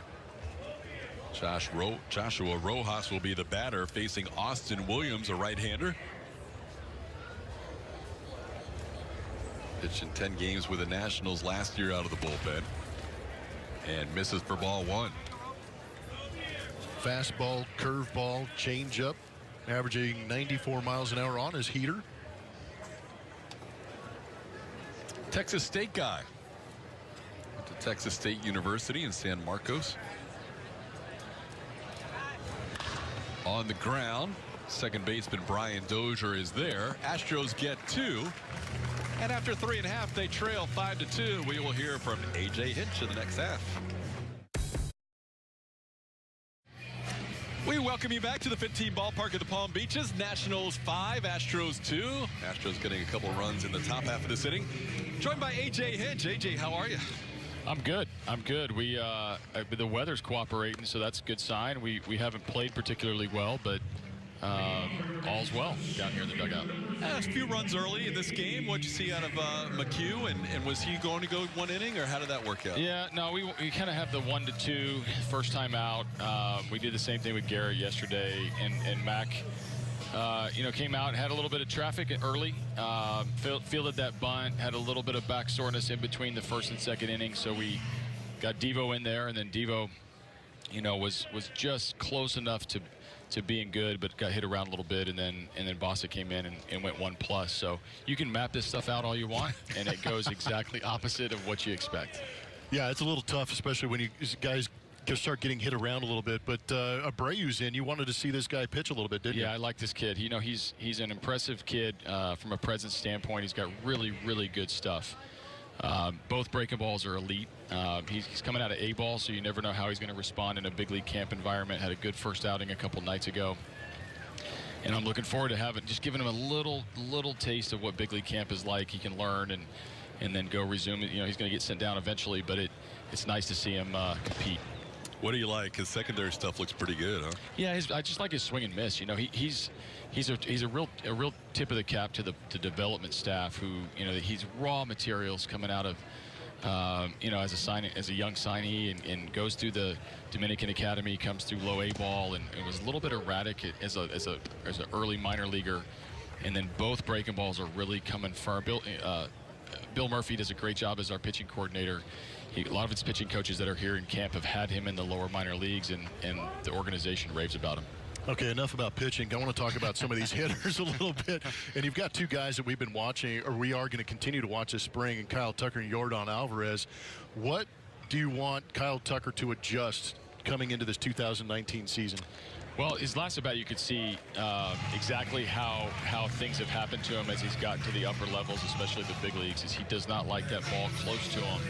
And teams are just pounding him inside. They're moving every infielder over on the right side of second base. The shift is there. So I would like to see him use the whole field. I don't mind the double down the line. When he gets the ball away from him a little bit, he can still pull the width of the plate. But I'd like to get him a little bit more comfortable around the strike zone to where he's more of a complete hitter and not sort of going down to the back knee, pulling the ball to the right side every time. And if it's a hit, great. If it's not, it's hitting into that defensive shift.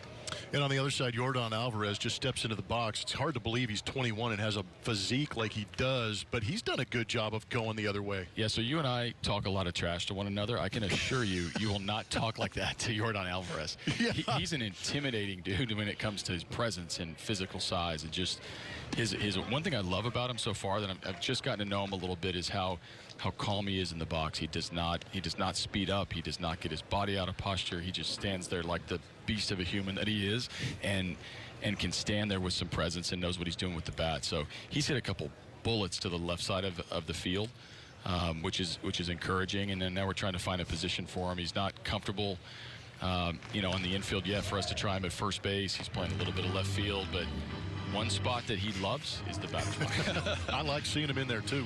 Me too. Nice to have 22 and 21-year-olds to talk about with those kind of athletic abilities. AJ, some news today with Josh James. What does that do to your 5th spot of the rotation? Well, like I said, it eliminates one for now just by sheer timing. We're not going to have the time to get him to 5 and 6 innings the way that we had hoped. We'd slow played him a little bit. And then have this. He was just doing an exercise in the weight room right after his live session. He was throwing the ball very well, had really good secondary stuff. We were starting to map out when he was going to get in the game, and I got told during the game that he had a little mishap in the weight room. So he played catch today, which is good. So he still has a chance to make our team as that multi-inning reliever like we saw him last September and October. But it does take a dent into our depth when it comes to the rotation. And you'll see Peacock and Valdez become the primary guys that we look. And then who knows about Armenteros and Rogers and a couple other guys that sneak their way into this competition. We've noticed on the offensive side with some of the base running, does everybody in camp have a green light? Pretty much. I mean, for now. I mean, we're the first half of spring, you introduce some things. We're talking about primary leads and secondary leads, and so for fans out there, it's like it sounds very simple, but you're trying to be 1 foot better than maybe you were last year. And so you see guys extending themselves a little bit. We've made it a primary goal for us is to get a little bit better with that, and then I've got to encourage them and incorporate some just action pressure. We're going to be a pressure team on other teams, and we know what that's like when you get into the regular season. So the better that they can, the more they get comfortable with extending their leads a little bit, having a little activity on the bases, break a little sweat. Spring training, it doesn't matter if you get thrown out, if you learn something from it. We're going to put a little pressure on them. Brian Abreu has walked the first 2 batters he has faced in this inning, and now he faces the top of the order in Trey Turner. Robinson Chirinos with a little visit at the mound there, and I know, AJ, you're going to try and get Robinson some extra reps this spring just to get used to this pitching staff. Yeah, he doesn't know our pitching staff that well, other than what he's studied and what he's seen from the other side. So I've got to work hard to put the puzzle together so that he catches Cole and Verlander and McHugh and Miley and our entire bullpen. And most of our bullpen outside of Osuna hasn't even pitched yet till today with Devo. So it'll be important for him to. You'll see a lot of like 3-inning and 4-inning stints for him, because I have to catch him a lot to line up the right pitcher, so that when we leave camp here in a few weeks, that he's you don't look up and go, oops, he didn't catch Hector Rondon, or he didn't catch Wade Miley. That would be a bad outcome going into the season. Is there a plan coming into the season for what you're going to do with Stassi and Chirinos behind home plate, or is it kind of you're going to wait and see what happens at the end of spring? Yeah, I mean, wait and see. I mean, obviously by experience, Chirinos seems to have a little bit of the the lead going into the camp, but we got to use them all, and I don't really need to identify a starting catcher or a backup catcher. They're both going to catch. I'd call it a timeshare right now. And you know me, if some guy gets hot, I'll roll with them a little bit. And both these guys have home run power. When they start pulling the ball for homers, I start to play them a little more. And I want them both comfortable with the pitching staff behind the plate, and kind of like just let me get a feel for what they are as a tandem before I commit to a certain amount of games. 18 home runs last year for Robbie Chirinos. And AJ, the analytics defensively are what they are with Robbie, and he's a 34-year-old catcher. You as a former catcher, once you get to that point in your career, how much can you work with him and maybe adjust some of those mechanics and even at this age get him to improve in any? Yeah, a little bit. I mean, I think all these guys can have something to a goal or something to get a little bit better at, and I'm pretty hard on the catchers because it's what I guess I feel like I know that the most about, I would hope so. That position, but I also know how important it is and what a difference you can make behind the plate. And you handle this type of pitching staff that we have, especially at the top of our rotation, and we're not going to be the reason behind the plate for one of these guys struggling. Abreu walks his third batter. What's your pitch count with Brian today? It's going to get a little less here as Strami goes out to visit him. So, I was hoping this spring was the spring where I didn't have to interrupt our great conversation for a pitching change. But my optimism for that is lessening as we see the bases loaded and nobody out. So we can take him at 25-30. About as good as your meteorological skills, I guess. Well, you're going to have a pitching change or a rain? It's raining somewhere in Florida. It's just not raining over our ballpark. Speaking of the good times that we do have, what you have a good handle on your personnel in the clubhouse coming into spring training. Something managers always did is they had some skits for some of the rookie guys. Well, how do you handle bringing in the rookies into this clubhouse? Do you have anything special in pre-season workouts? Oh, we make them as uncomfortable as possible. I expect nothing less from you. You know what was awesome? This is a perfect time for me to say this. Is Abreu is a graduate of our English classroom in the Dominican Republic, and he went through our English and graduated with kind of with honors, so to speak. And he did his entire introduction of who he is, his upbringing, who his favorite baseball players were, the fact that he likes basketball, and all in English in a room full of 60 big leaguers. So that was really cool for me, and it kind of galvanizes the group around them. They get to know these kids. They, they poke a little fun at them here and there. We do a few things where we have Ronnie Dawson, break out some dance moves. we redid the Whitley Bukauskas Instagram post of Step Brothers when they got their picture taken. So we just want to make him feel part of it. Yeah, well, I would imagine the jersey you made for Forrest Whitley made him feel a part of the team. Yeah, I mean, if you're gonna call yourself daddy, we're gonna call you daddy for a day. That's kind of how it works around here, but it's all in good fun. I tell them we're gonna build an incredible culture in the clubhouse, and then we're gonna go out and really play hard. And I really do appreciate how our guys go about it, and the vibe and the culture that we have, and it's a good time to be an Astro. Bases loaded with walks as Abreu faces Adam Eaton with a 2-1 count. AJ checking to see about the pitch count. So we may lose you at some point in this inning as well. I tell you I'll what. come back, though. Yeah, I'll come back. Okay, good. I might put you on pause for a minute. Yeah, but you've got to know a couple of those pitches are strikes. The headset doesn't go all the way to the mound, I'll tell you that. Outside is 3-1. AJ, with Marwin Gonzalez last couple of years, you were pretty comfortable, or at least more comfortable, with a 3-man bench than with a guy who wouldn't have that versatility. Are you thinking maybe 7 relievers, 4-man bench this year? Yeah, maybe. I think we have a pitching staff that can handle that, and I think we also are going to need a little bit of that that balance that other things can happen for us. When you look at guys that are projected to make our team, Tony Kemp is a left-handed bat, Tyler White is a right-handed bat, Diaz coming over. We'll see how he is in the outfield, and we'll go from there. I'll be right back. All right, AJ's going to have to make a pitching change. Brian Abreu gets a sac fly for out number 1, so we're going to have runners on first and second. AJ takes the headset off. He'll make a pitching change. Ralph Garza will be the new pitcher, and AJ will come back and join us after this.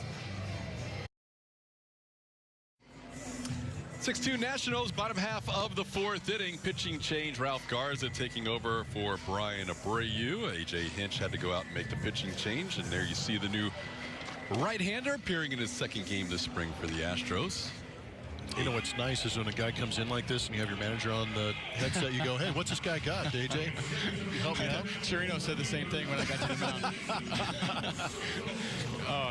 mound. We've got a mini camp going on for this reason exactly, and Garza's he was here last year, backing up a little bit. He's been in the game already. You'll see a couple different angles, couple different pitches, strike thrower.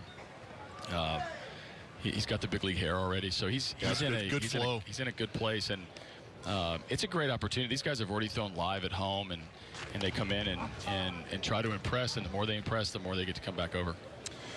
I can't see from here, but how often is Alex Bregman in your ear? Well, not today, but You send him home? Yeah, we did send him home. There are days that I can take it, and there are days that I have to tell him I need a break. But he is so ready to go, and I joked with him because when he got hurt and he put it on every social media outlet imaginable and YouTubed it and was telling everybody I'll be back by March 1st, and so I make sure there's going to be, well, it's going to be more like it's going to be March 2nd. Like, you're a player, I'm the manager, I'll tell you when you're going to play. But he's ready to go. He's full go right now. We could probably bring him back at any point that we wanted to, but we've had a very regimented program. He's taken live a couple times off of different pitchers, and he will be bouncing out of his shoes probably on Saturday when we take him to Port St. Lucie with us. So you're saying March 1st, night game here against the Cardinals, he could play, but that would be a win for Bregman. He could, but he's the one. Yeah, exactly. He said the date. And can't have that. Yeah, that's where I just have to draw the line. Like, you'll give him poke fun at him a little bit. I think he'd rather drive the 45 minutes up to Port St. Lucie than come in and play a home game. I like the way you're reestablishing your authority early in spring. That's right. Thanks, Blummer. Yeah. So Ralph Garza taking over here. Brian Abreu walking a few batters and then a sacrifice fly. Garza appearing in his 2nd game. He's a guy out of Edinburgh, Texas, and allows a base hit to Juan Soto.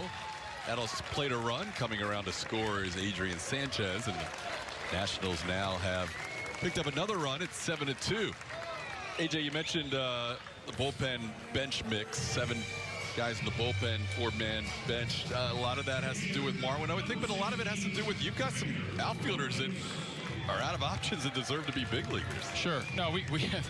I think there's been a lot of attention drawn at how we've had our roster constructed over the last couple of years, and I often have to remind people that you construct a roster based on the personnel that you have, and there's a lot that goes into that. Some of that is going to be, some of that's going to be versatility. Some of that's going to be, when guys get out of options, but the majority of it is that who can contribute and what situation can we create, for them to help us win. So if they can't help us win, we can't have them on the team. With the type of team that we have, the expectations that we have internally, it's you got to bring something to our team to make our team.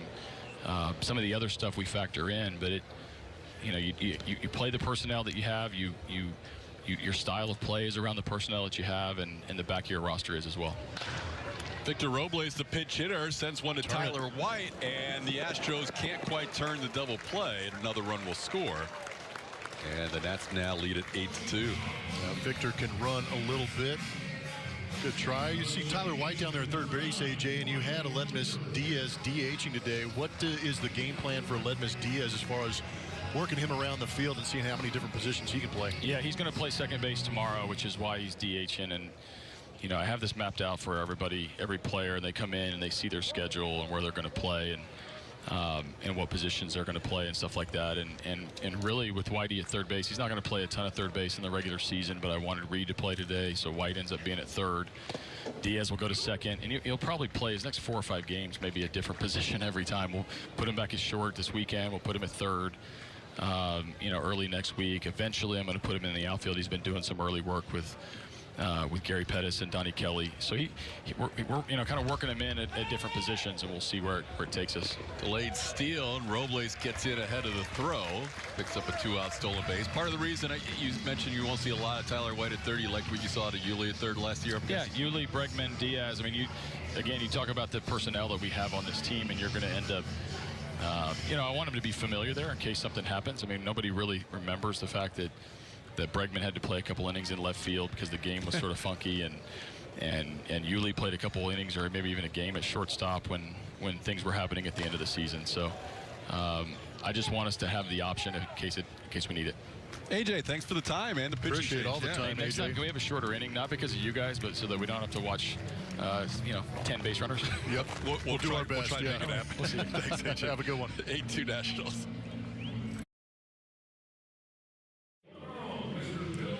This week on Astros Bases Loaded, the launch of a new season once again brings with it championship aspirations for your Astros. Plus, we sit down with GM Jeff Luhnow to discuss building the 2019 team. All that and more this week on Astros Bases Loaded, only on AT&T Sportsnet. That's why I get up early, so I can get the good stories for Astros Bases Loaded. Did you guys catch the Alex Bregman's YouTube channel story that ran today? Nope. You might have been working. Today. We ran some of it on pre-game today. We might run some more on post-game, or we might run that same piece. But it was humorous to find out who actually subscribes to Bregman's YouTube channel in the clubhouse. Oh, really? You guys looked it up? I asked. I asked everyone face to face. Who subscribes? Well, you have to watch the story. Oh, okay. Wow. I'm not going to give it away. It was my tease. I gotcha. But how's it been so far down there in the clubhouse? Aledmys Diaz, a new guy. It seems like he's got a locker next to Yuli, and those guys spend a lot of time together. What have you learned about Aledmys? Aledmys is very excited to be here and very excited to be with Yuli. As you mentioned, he looks up to him and looked up to him when he was growing up. He said, I don't want to make Yuli feel old or anything, but he did. I mean, everyone has a lot of respect for Yuli and what he did, but especially guys that grew up in Cuba and saw the kind of player he was and that whole family and what they were able to do. He knows Lourdes really well, obviously playing with him with Toronto as well, so he's in with the Gurriel family. But Diaz is excited. He's excited for the challenge to see where he's going to play. He said, I'll bring all the extra gloves. Just tell me where to go. So just ready to be a part of this team and do whatever he's asked to do. I just saw he's wearing 16, another tidbit I got from him. He grew up really close to Jose Fernandez. Of course, we saw him pass away a couple years now. He was with the Miami Marlins, and just a devastating time for him, who, someone he obviously idolized but saw as a friend, and so he wanted to honor him, and he's wearing 16, the number that Jose Fernandez wore in that Marlins uniform. Had Little League teammates in Cuba, and Aledmys Diaz flying out to left field. You said he doesn't want to tell Yuli he feels old. Circling back to Alex Bregman, that's all Alex calls Yuli is Viejo. Viejo, I know.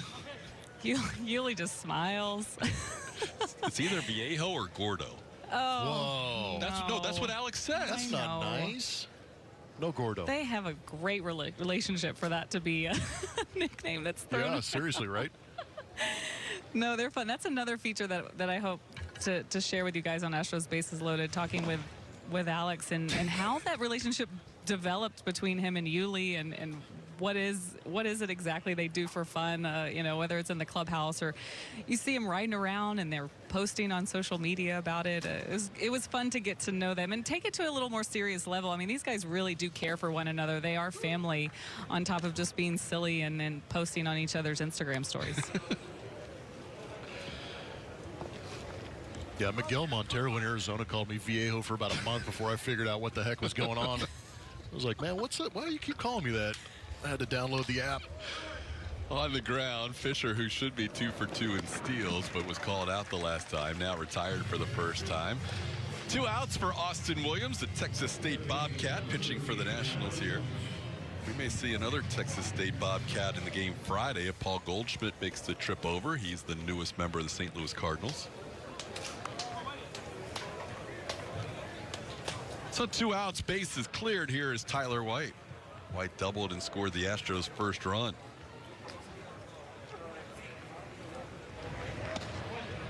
Thanks to A.J. Hinch for joining us in the bottom half of the 4th inning. It was not his favorite inning because he had to make a pitching change, but still joined us after the pitching change. And he told us when Alex Bregman will play his first spring training game, so we've got that.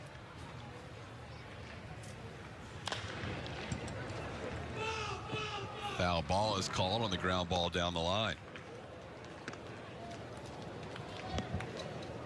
Changes for the Nationals defensively. They had a pinch runner last inning and also a pinch hitter. So some of their regulars have started to leave the game. Juan Soto no longer in the game. Adam Eaton no longer in the game. Double play combination of Trey Turner and Brian Dozier are done for the day. And then catcher Yan Gomes is also out of the game. Wilmer Depot at short, Luis Garcia at second, Brandon Snyder in right, Chuck Taylor in left, and Rowdy Reed behind the plate.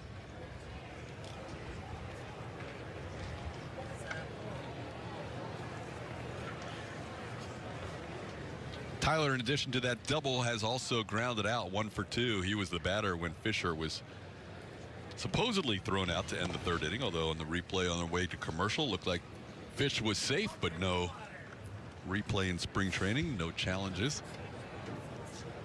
2-2 the count. No replay, but you got yourself a pitch clock. It's good news. Maybe. Or maybe we won't see it again until 2021. Depends on who you believe right now. I thought you were telling me what your Carly Rae Jepsen favorite song was. Pitch clock in effect for now, but we'll see. Some people have said it's a non-issue. Max Scherzer of the Nationals not a big fan. It's just odd seeing a countdown on a baseball field. Yep. A game without a clock. Yeah. Now has a clock. A little broken bat. That's going to fall in for a base hit. Tyler White, 2 for 3. Tyler has 2 of the Astros' 5 hits today. That'll be the end of his afternoon. Nick Tanalou coming in to run for Tyler White. Tanalou with 6 runs batted in, one of the league leaders in the spring. Good day for Tyler, double and a single. Got to play some third base today. Here's A.J. Reed. Speaking of Max Scherzer, I was surprised to see the starting pitcher tomorrow for the Nationals in Fort Myers against the Red Sox is going to be Max Scherzer. He's taking the long bus ride. Patrick Corbin's first start for the Nationals after coming over from the D-backs was in Orlando. So their top guys in the rotation have made some travel this spring. A.J. Reed grounds out to end the inning. Nice inning again for Austin Williams. This season. Out in play. Who has more fun than the Houston Astros' Alex Bregman? The dugout stare became a popular thing last year. Thanks to Alex, everybody started to catch on. It was the celebration that became pretty intricate as they went along. Some Winter Olympic sports were involved. Alex got it all started. That's good stuff. That Tyler White's home run led to that great picture at home plate after that walk-off where they stared into the camera. And it even looked like it found its way into the NFL with some of the moves that the teams were making after a big interception or a touchdown. It's good for Alex to start a trend. Jose Hernandez is the new pitcher for the Astros. He'll take over here in the bottom half of the fifth inning. New battery. Garrett Stubbs takes over behind the plate. Robinson Chirinos has his day finished, and then Nick Tanelu, who came on as a pinch runner, stays in to play third. So Hernandez will face Wilmer Defoe to start things off for the Nationals. Defoe takes a called strike. Defoe came on as part of a number of defensive changes last inning.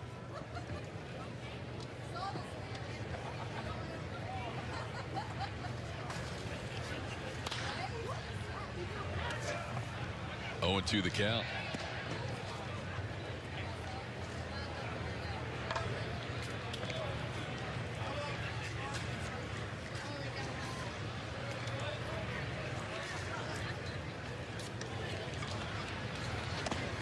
The breaking ball. Jose Hernandez needs just 3 pitches to strike out Wilmer Defoe to start the bottom half of the fifth inning. Effective and well-located pitches from Hernandez. Trying to join that Snapdragon group with that curveball. That was pretty impressive.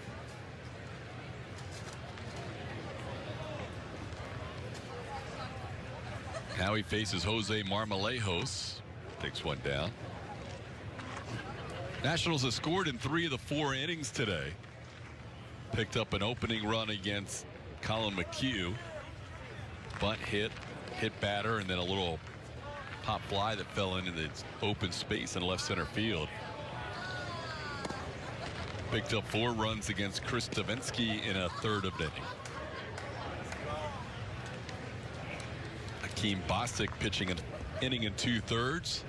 Allowed 1 hit, but retired the last 5 batters he faced. He was impressive. And then Ryan Abreu worked into some trouble with walks.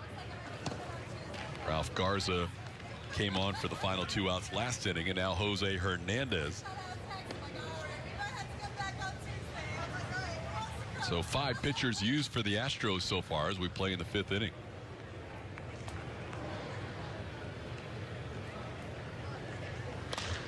On the ground with the shift, nicely done as Tanelu is right there. Tanelu makes the play for out number 2.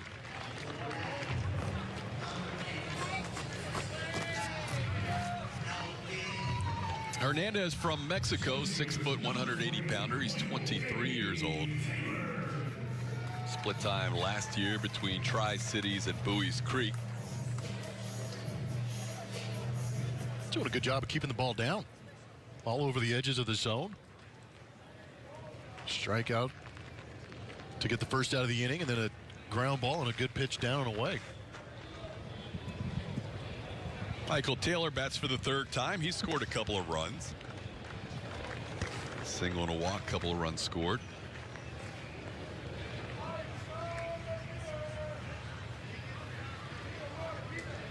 Good first pitch fastball to get ahead. He's not lighting up the radar gun. That last pitch at 91 miles an hour.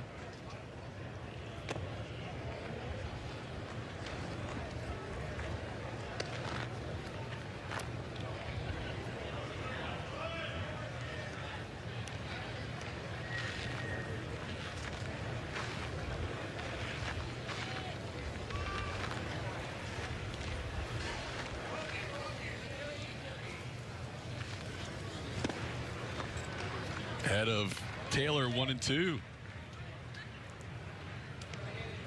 So far we've seen the ability to locate the fastball. It looks like a plus curveball. That was a plus changeup to get a swing over the top. Pretty good stuff in this 5th inning for Jose Hernandez against the Nationals. And a curveball is bounced foul past Jeff Blum's former roommate. Who'd you guys play with in Australia? We were with the Hunter Eagles. We were an expansion team at the time, just north of Sydney. Really? Yep. It was a very good time. Wow. Sydney, Australia. Played a doubleheader on Saturday, doubleheader on Sunday, and then we had Monday through Friday to ourselves. Seriously? Yeah, danger zone. Played 2 days a week. 4 games in 2 days, and played on Saturday, Sunday. That was it. Oh my goodness. Yep. And we had myself and Bobby. There were 4 Americans on each team, and myself, Bobby Henley, he was a catcher. And then we had Neil Weber and Everett Stull, both pitchers. And Neil Weber was from Newport Beach, so we went to a local surf shop and got boards and went surfing in the summertime, wintertime. Summertime in Australia was their winter, or was our winter. How about that's a cool winter? It was great. Michael A. Taylor having himself a game. He's on base for the 3rd time. Single walk and now a double. 2-out base runner for the Nationals. And that'll be the end of the day for Michael A. Taylor. So he'll leave the game. Hunter Jones comes on as a pinch runner. Probably the only time all year Taylor will be lifted as a runner in spring training. So a runner on second with 2 outs. Yeah, and during the weekdays, the 4 of us, we would go work out on our own. And the reason we would work out on our own is because the other guys on the team had jobs.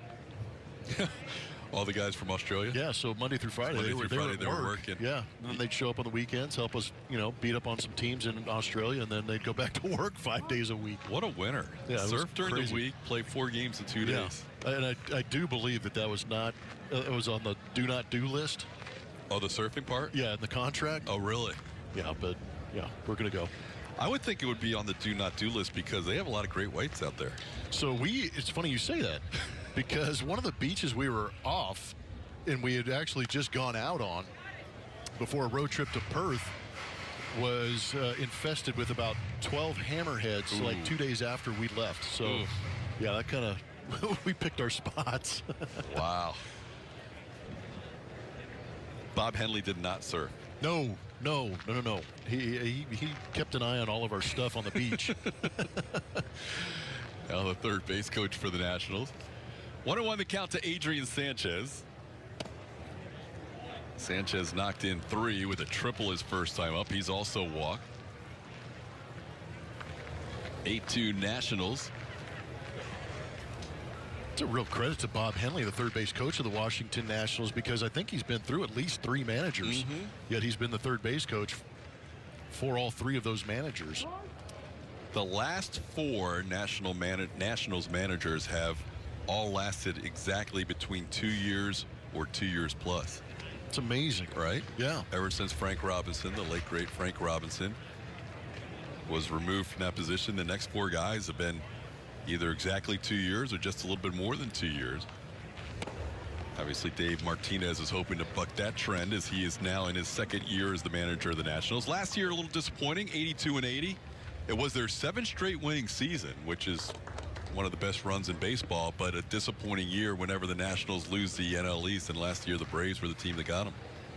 Yeah, a young team got hot and just steamrolled through that National League East, but I agree with you. I think that they've done a very good job of putting a roster together, and even when we came down here and started calling games at this facility, knowing that the Nationals and Astros were across from each other, we touted it as a possible World Series matchup because the Nationals are that good, and they're that much better this year. I know they've lost Bryce Harper, so the offense is going to have to make an adjustment, but adding Patrick Corbin to that mix, that is a solid 1, 2, 3 in that rotation for Davey Martinez. Still have Sean Doolittle closing games out. Strasburg, they're hoping, comes back stronger than ever. Yeah. After a little bit of injury-plagued 2018. Rice University, Anthony Rondon playing a solid 3rd base. Yeah, we were talking last night on our Astroline show about when you start with those 3, life's pretty good. Strikeout numbers. Strasburg is a strikeout guy when he's healthy for a full season, but Patrick Corbin, man, those are great numbers. It's 22 starts last year for Steven Strasburg. Rowdy Reed gets his first at bat. The managers we were talking about in Nationals history, there was a little interim manager, John McLaren, for just 3 games. But after Frank Robinson, it was Manny Acta for 2+ seasons. It was Jim Riggleman for a little less than 2 years. McLaren with the 3 games. Davey Johnson, a little more than 2 years. Matt Williams, exactly 2 years. And Dusty Baker, exactly 2 years. There are a lot of NL East titles in that mix. Won the NL East in 12, 14, 16, 17. Dusty Baker won a couple of division titles his 2 years. No, Dusty did a good job, yeah.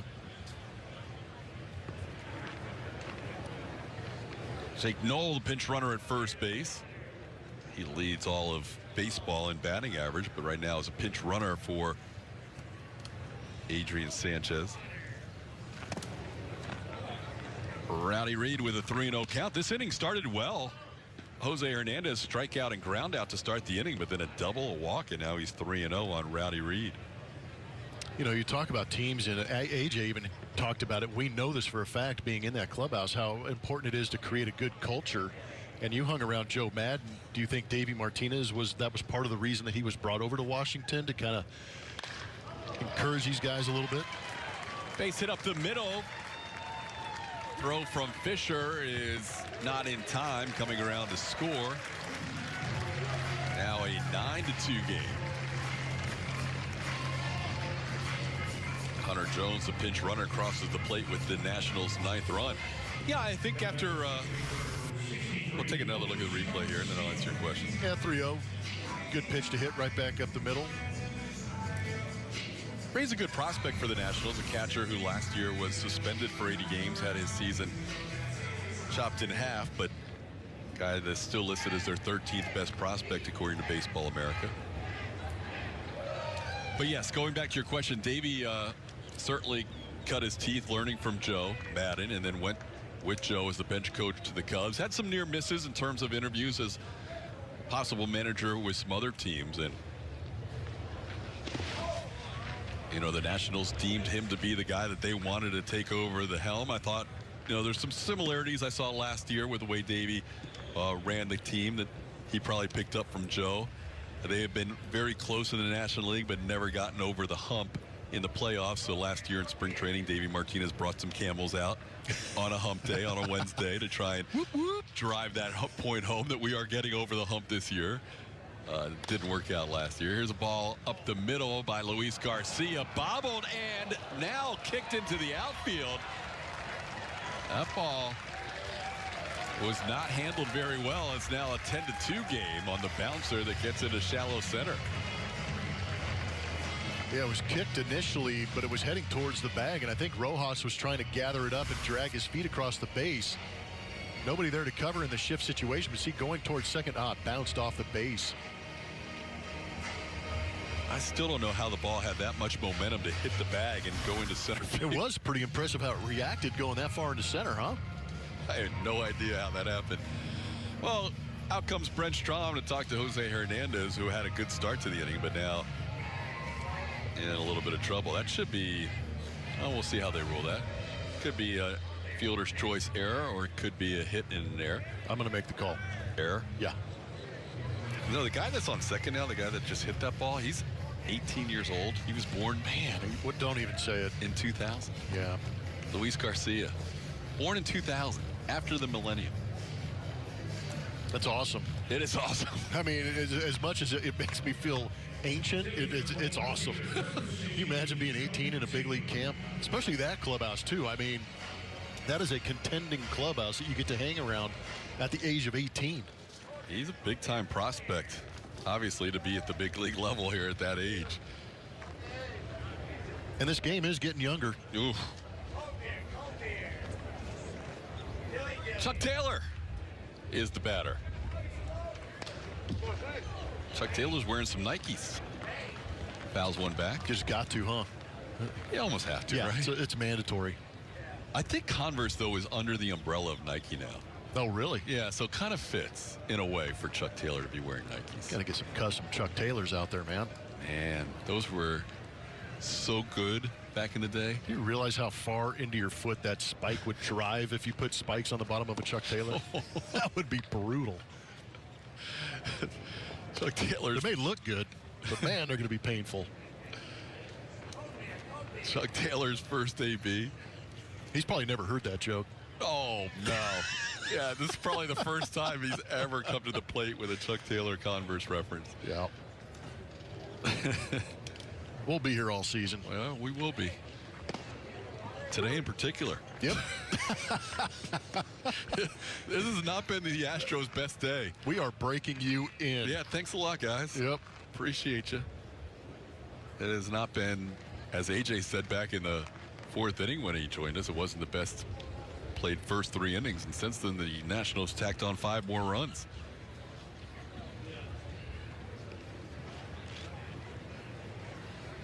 Garcia on second, Reed on first, and that ball fouled back. That's one of the things, being some of the younger guys that are in the ball game right now. You've got numbers 63, 68, 77 running around, but when you're a guy like Chuck Taylor or a Garrett Stubbs, who you see in the frame right there, when they step into the box, those ABs are everything. Mm-hmm. You're still relishing the opportunity to step in there and face pitching and try and leave your mark on the game. Yeah, Jose Hernandez out there for the Astros trying to work through this inning. Got the first 2 batters, was looking good, and then double walk, error in the mix there. And there's times where the game will get a little bit sloppy, or it won't be what you're accustomed to seeing on a regular basis, especially the way the Houston Astros have been playing in the last couple of years. But this is real for these guys. This is an audition. Oh, hit pretty well to right field. Tucker looking up, and this ball is gone on to the berm in right field. Chuck Taylor, a 3-run bomb, and the Nationals have increased their lead to 13-2. It was an impressive swing on a breaking ball. Talk about launch angles a lot. Chuck Taylor getting down underneath this one and uppercutting that thing way out of here. A.J. Hinch back to the mound. We will see pitcher number 6 for the Astros in the 5th inning of a 13-2 game. Ryan Hartman will be the new pitcher when we come back. 2019 Astros season tickets on sale now. Enjoy some of the best seats and exclusive benefits throughout the year at Minute Maid Park. For tickets and more info, visit astros.com/season tickets or call 1-877-9-ASTROS today.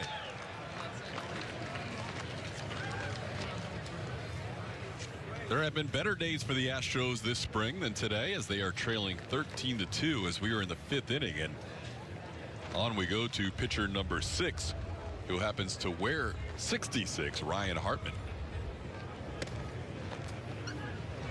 24-year-old lefty out of Anaheim, California. Also known as Los Angeles. Line drive. Speared by Tanaloo. Nick Tanaloo makes the play to end the inning. Ryan Hartman, 2 pitches, gets the final out. It's now 13-2.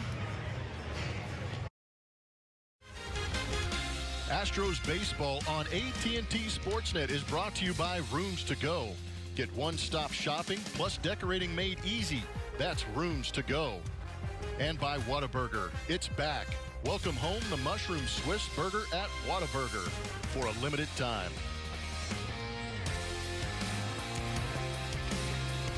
Astro fan checking out other scores because he doesn't like this one. 13-2, Astros trailing as we head to the 6th inning. Like that billboard read. I want to go get a Whataburger now after hearing you read that. I could use one right now, that's for sure. Man. Sammy Solis is the new pitcher for the Washington Nationals. Appeared in 56 games out of that bullpen for Davey Martinez. 6.41 ERA. Giving up 7 home runs. Hitters hitting .277 against him.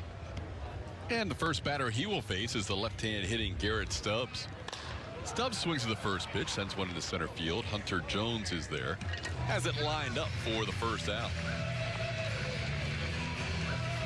So today it's been a case of Dave Martinez using his bullpen the way he wants to, and A.J. Hinch kind of using his bullpen by default, not necessarily the way he wants to, just getting guys out of games when their pitch count is up.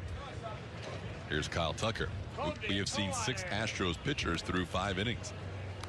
Akeem Bostic, the best of those 6, as he retired 5 in a row in his inning and 2/3 of work, allowed an opening hit, then got the next 5. Here's Kyle Tucker. He has driven in a run for the Astros today. He drove in the first run with a double. 1 for 2. Saw the numbers earlier. Kyle Tucker was very good against left-handed pitching, hitting .364. Doubled earlier on a right-handed pitcher. Lost the helmet on that foul ball. Carlos Gomez did. Took a big hack and the helmet went flying. Gogo's still out there, I think, right? He's one of the guys that hasn't signed yet. He's one of those guys that's been around forever, but he's not as old as you think he is. But he's in the early 30s, guys, like 32, 33 maybe. A lot of energy. Absolutely. Yeah, I think we're on the same page. It's been a bizarre free agent year, and there are some. Adam Jones. Yep. Yeah. I saw him out at the winter meetings.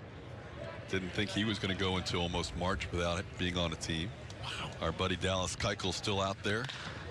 Ball on the ground. A nice stab at first base by Jacob Wilson, the new first baseman. Tucker out as Solis covers. Wilson just into the game, making the defensive play so far of this game. Great play. At least on the infield. Fisher made the finest play of the game in the outfield with that catch over his shoulder. Ball hit hard. Wilson does a good job of leading Solis. Just by a hair that he gets, Kyle Tucker hustling down there. It was a good play all the way around for the Washington Nationals early in spring. Here's Yordan Alvarez. Interesting scouting report from A.J. Hinch on this guy. A.J. really likes the way this guy swings the bat. Been on base twice today, a single and a walk. And one of the things A.J. said he's most impressed with is his discipline at the plate. He doesn't chase a lot. Yeah, there's a certain maturity to that, because if you put me in that size body at the age of 21, I'm swinging at everything, trying to hit it over the batting eye. But he's a little picky. And that's only going to benefit him, too, because now you see the count, 3-0. It's going to put him in great hitters counts if he's able to lay off. Mentioned just 21 years of age. Played in the MLB Futures game at the All-Star break the last 2 seasons. Last year split time 43 games at AA with Corpus Christi. 45 games at AAA Fresno. Started his AAA career at the age of 20, turned 21 while at Fresno. Now he's got a full count.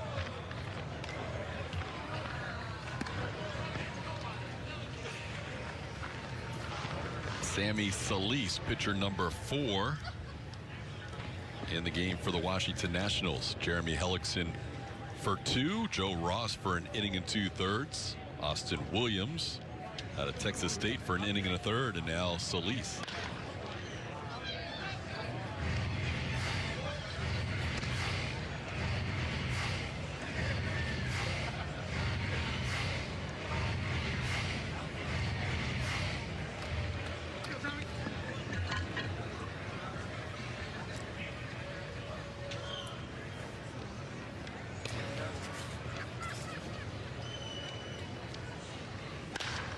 Key for Alvarez as he progresses towards the major leagues, and AJ kind of referred to this, is I like to see him improve a little bit defensively. Playing in the outfield, just getting better jumps on balls and better reads and getting more comfortable in the outfield. Because this Yes. Yeah, the discipline and the bat will play.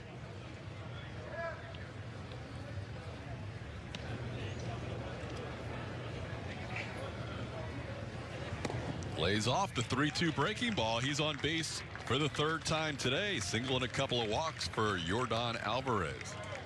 Solis better.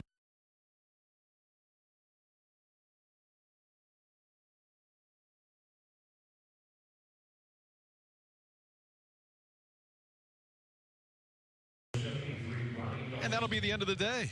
Ronnie Dawson takes over. Yordan Alvarez should get some nice love from the dugout after his day.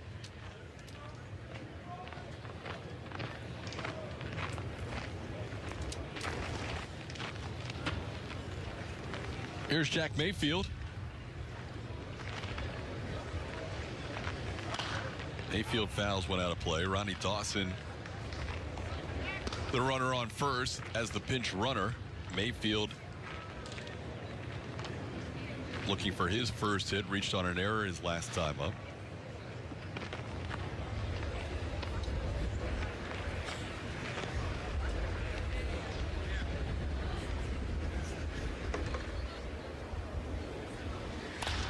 And Jack sends one towards left field. That's a fair ball. Dawson's going to look for Gary Pettis to see if he's heading home, and he is not. Pettis puts up the stop sign. And it's second and third with 2 outs. Super Jack.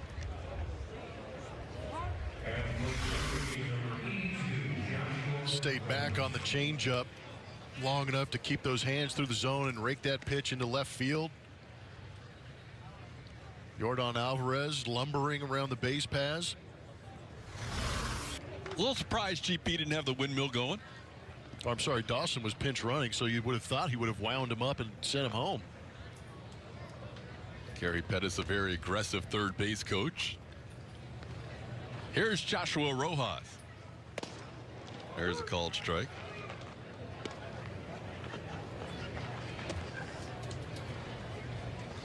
Rojas is flied to left and grounded out. Yeah, Gary Pettis, you just assume he's going to wave everybody. Yeah. Figure 2 outs. Maybe it's because it's an 11-run game. Why take a chance at the play at the plate? True. But Dawson was trying to give him at least an opportunity to send him home. There's GP. Blummer told you earlier about his son Dante, and Gary had a chance to watch a couple of his games this year with the 49ers.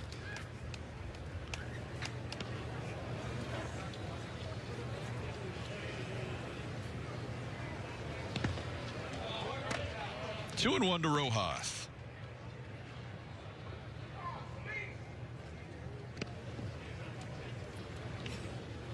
Joshua Rojas, last year split time between Class A and Double A, most of the season at Double A.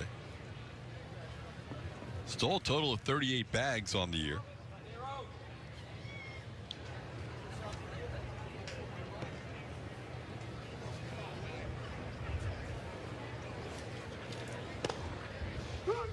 Two and two. We're back with you tomorrow. The Astros will be hosting the Miami Marlins. Same game time, 1:05 Eastern. We'll be on the air at 11:30 Central Time with our pregame show.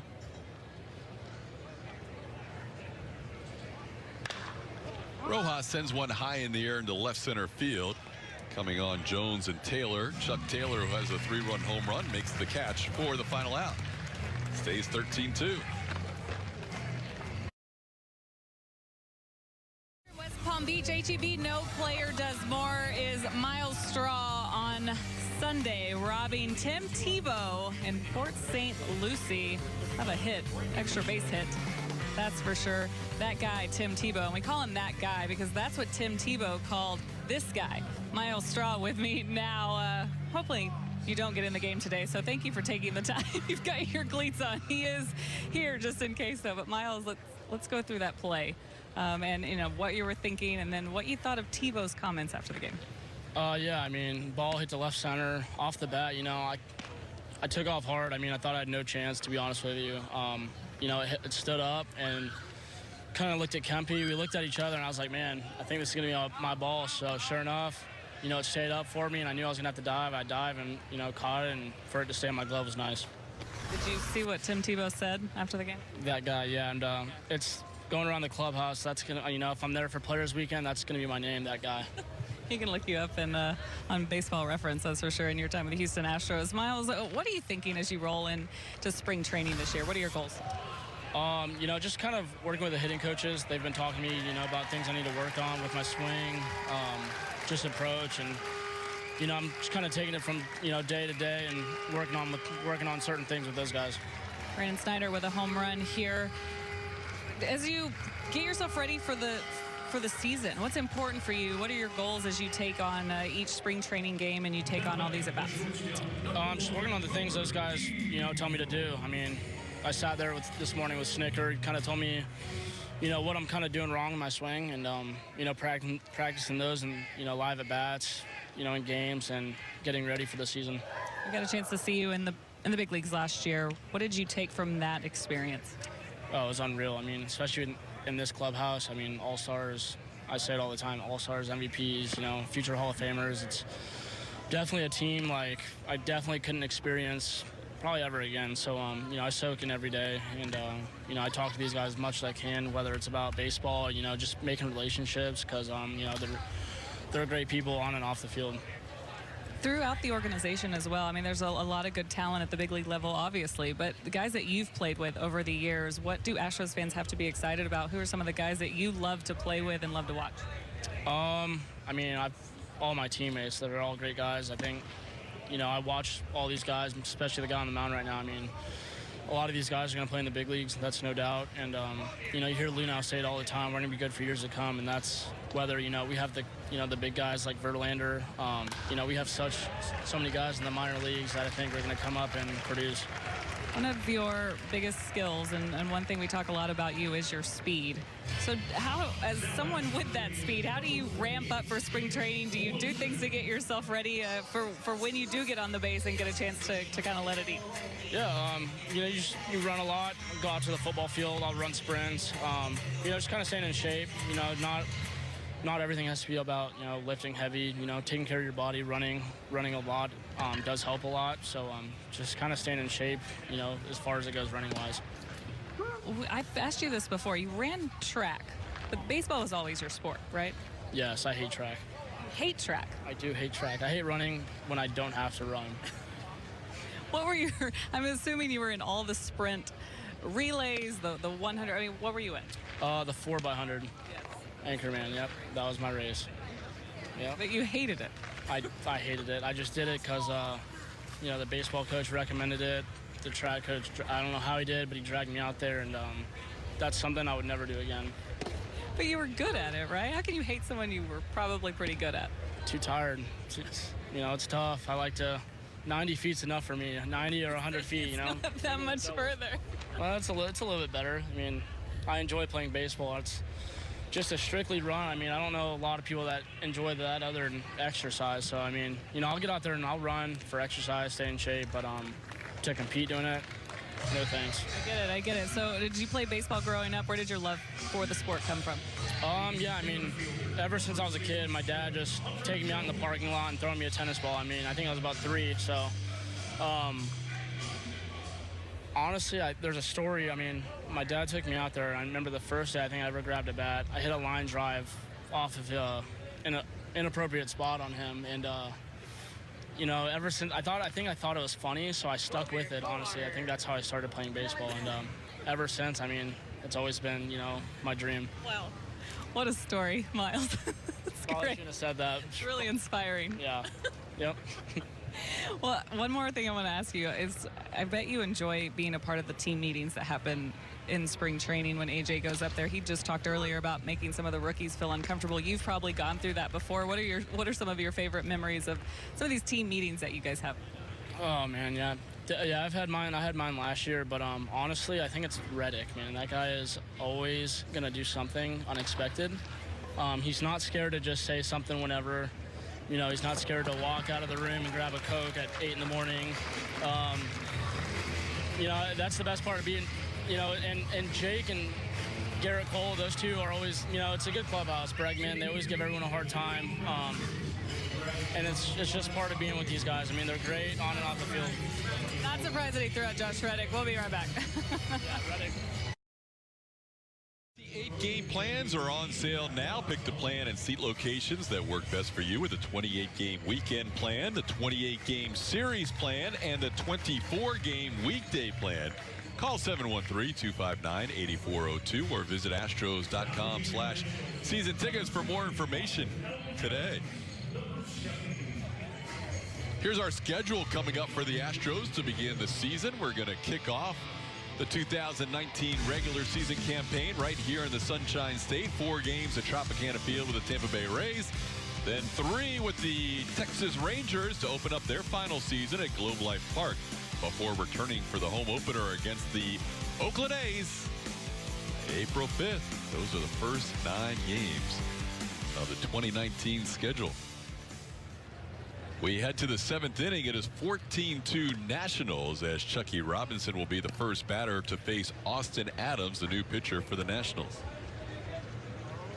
Adams, 2-pitch pitcher, fastball, slider. Throws hard, averaging 95 on that fastball.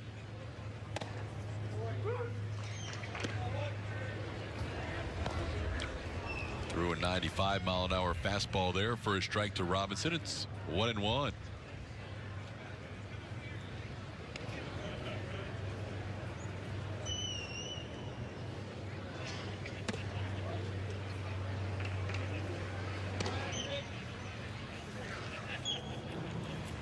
Chucky Robinson, his first at bat of the day. Chucky's a no batting glove guy too. Yep. It's not normal to see young guys without batting gloves, especially in spring training. That's usually when you get that Christmas box that shows up with all the new gear in it. Chucky hitting for Aledmus Diaz, who was the DH today. Heard AJ earlier today say Aledmus will play second in the game tomorrow. And there's that nasty slider. It's 2-2. Yeah, there's a little bit of funk in that delivery and that sweeping slider from Adams. You know, and speaking of no batting gloves, we were talking about free agents. Evan Gattis is another guy that's still out there. Yeah.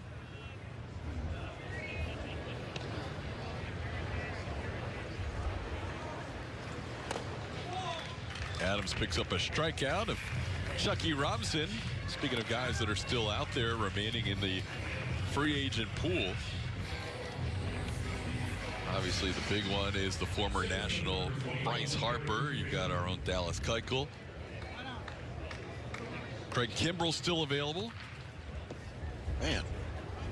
Gio Gonzalez pitched with these Nationals too. Good left-handed pitcher.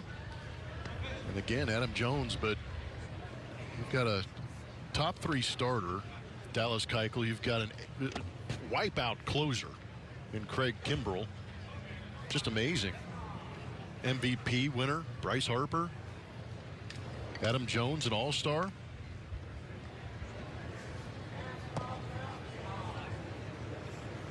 It's almost a luxury for some of these teams to have free agents out there, because if something, God forbid, happens in spring training as far as an injury, or you need an extra guy to plug literally right into your lineup and have a starter, there's guys on that list that you can plug right in, and your ball club is as good, if not better, having them in there. Yeah, there'll be some significant game changers who are added to rosters in this final 4 weeks before the season starts. Season starting in 1 month and 1 day. Last year at this time, there were a number of free agents that were still signing, and the most notable that signed towards the end of February was J.D. Martinez. There were also a number of guys that ended up down at the IMG Academy in the Bradenton, Sarasota area that were still looking for big league jobs, and Bo Porter was actually the guy that ran that academy for all those free agents who hadn't signed. And now Bo is working on the Washington Nationals television broadcast as their pregame and postgame host. Saw him the first broadcast we had. Ex-Astros manager. After a strikeout, 4-pitch walk to Derek Fisher. Fisher reaches for the 3rd time. A couple of walks for Fish and a single. He's officially 1 for 2, but on base 3 times. And Nick Tanalou, who's been the hitting star so far this spring for the Astros, will be the batter. Tanalou with a 3-run home run and a 3-run triple this spring. 6 RBIs, tied for the 2nd most in Major League Baseball.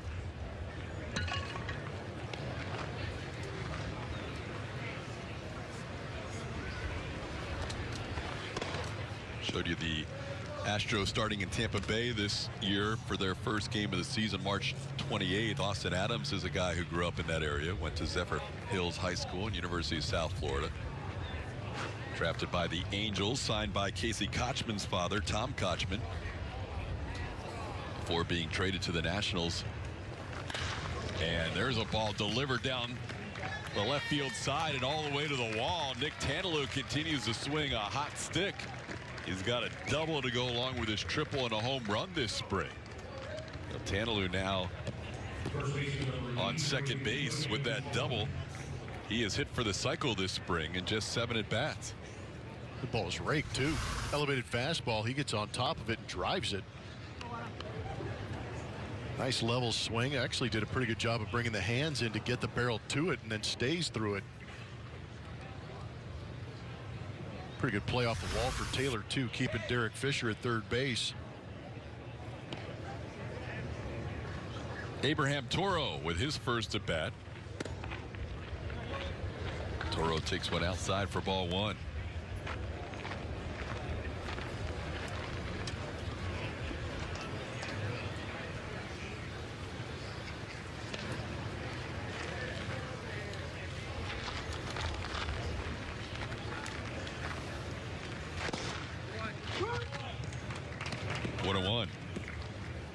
Abraham used to go by Toro Hernandez, shortened just to Toro.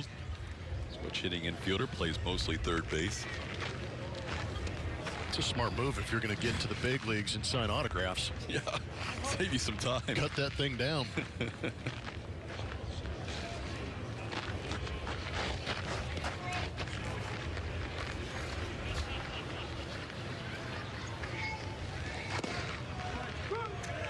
Pitch catches the corner. It's 1-2.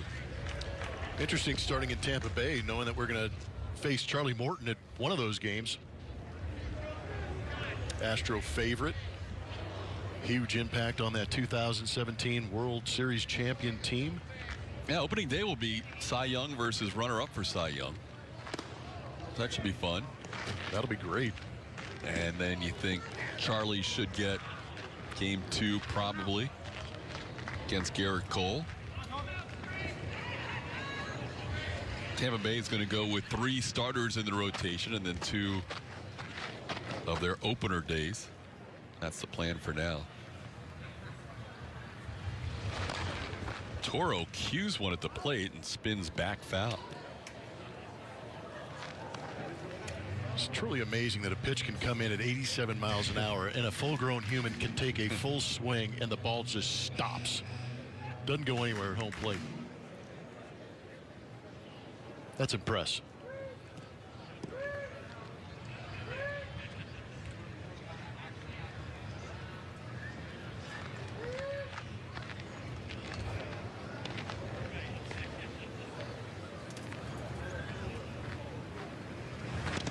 Inside, and that may have gotten Toro, and it does. That got everybody. Toro, the catcher Reed, not feeling too good.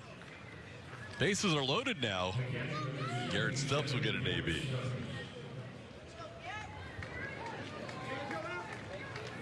That hit by pitch hurts, but not as much as you think. Anytime you got 2 strikes on you and you get hit by a pitch, you're like, nah, I can deal with that. Big opportunity for Garrett. Stubbs' second at bat faced the lefty Solis his last time and flied to center. This is that slider in the dirt. Scott, you saw play a little bit in college too, huh? Yeah. When I first started out in the broadcasting business, I was doing part-time with the Astros, and I also picked up some games on the Pac-12 networks. And Garrett Stubbs is an alumni of USC, and I called a couple of his games when he was playing Division I baseball in the Pac-12. He used to play at different positions too, and oh, he's an athletic catcher, yeah. And he's actually, you know, having seen him years ago, he's actually filling out now, bulking up a little bit, being a primary catcher. But he's athletic enough in a pinch where you could put him around the outfield, maybe a little bit of infield. But he's done a good job of moving behind the dish. Rips one into the crowd. He takes some healthy hacks, too. That was well struck, but out in front. One of the first couple games we called, he actually hit a bullet to center field over the center fielder's head who was playing him in. And Garrett kind of commented, yeah, he was kind of playing to my stature. And I said, yeah, he is not going to do that again.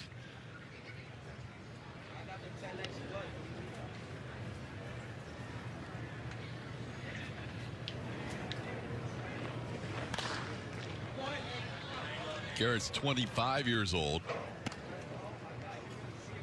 5'10", 167 pounds. At USC, he played catcher, obviously, but also second base, center field, and left field before settling in as a catcher at the professional level. Left-handed stick. Astros have a couple of righties on their roster, and Max Stassi and Robinson Chirinos behind the plate.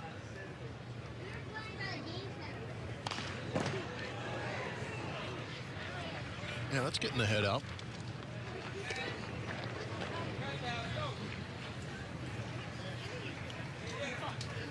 Base is filled with Astros. Derek Fisher, he's been on base 3 times today. Nick Tanalou hit for the cycle already this spring in 7 ABs. And at first base, Abraham Toro, who was hit by a pitch.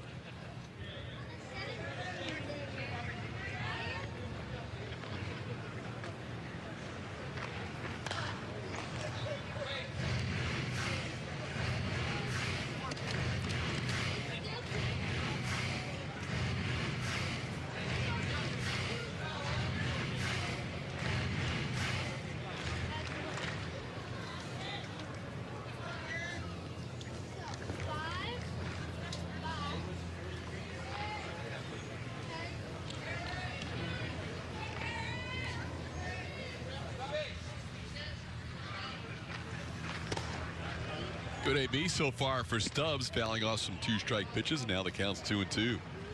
Yeah, not giving in. These are his ABs. That's the way every big leaguer looks at those at-bats. They take it personally, as well they should. Doesn't matter the score, what the scoreboard says. Those are going to be a reflection of you.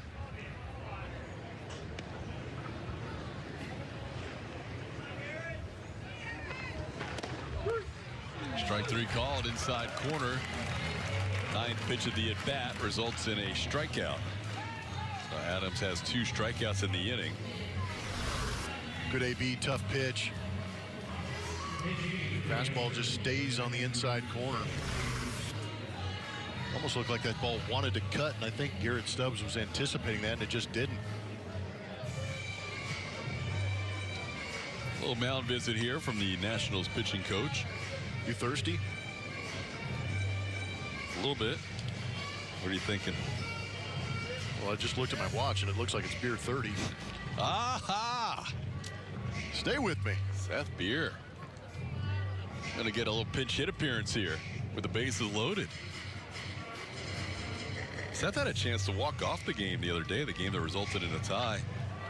He was the last batter in that 3-3 game against the Mets, and he will bat here for the first time today with the bases loaded. He did not get number 30 in the spring. He's wearing 93. But I have seen the jersey. It's got to be 30. It's out there. I've seen a couple of fans show up at our Astro Line shows in Houston with that. But the minor leaguers don't even get their name. Yeah. So it really doesn't have an impact if it said just 30 without the name on top of it. Yeah, definitely when you got to put the name on there. Seth Beer getting a chance to pinch hit with the bases loaded.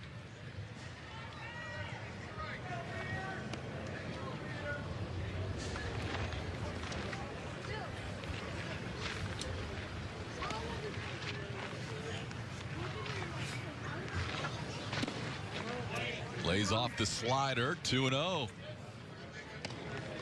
A couple of lefties have taken some funky takes and funky swings at the slider from Austin Adams.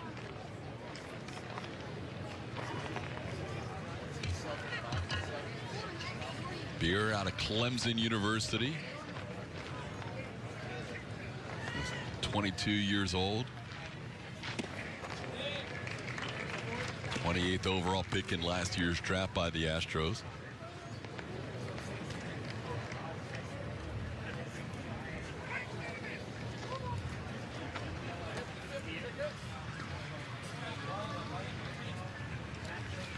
the old president's race about to commence.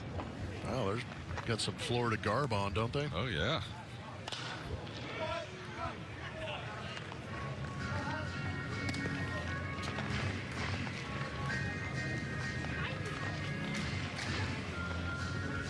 Maybe we could get Julia to race in one of those. And we haven't heard from Julia in a while. Are you sure she is not? She might be in this race. I want to see where you're going with this. Not sure where she went to, but you never know. Last year, she was in the A's Legends race. I'm not going to race today. Spring training. Come on. Do it for us. Remember how much training I did for that? It took weeks for me to prepare. That was big. We built that up. That was great. That may be on my new baseball bucket list, though. To do the president race? Yeah. We don't play the East until next year, so we'd have to wait till at least 2020. All right, that gives me time. Yeah, those are slightly creepier than the Legends in Oakland. Hey, it's 3-2 on Seth Beer. Pitch away from a beer run. There we have it. Astros score a run on the bases loaded walk. Well played, TK. Thank you. Derek Fisher crosses the plate.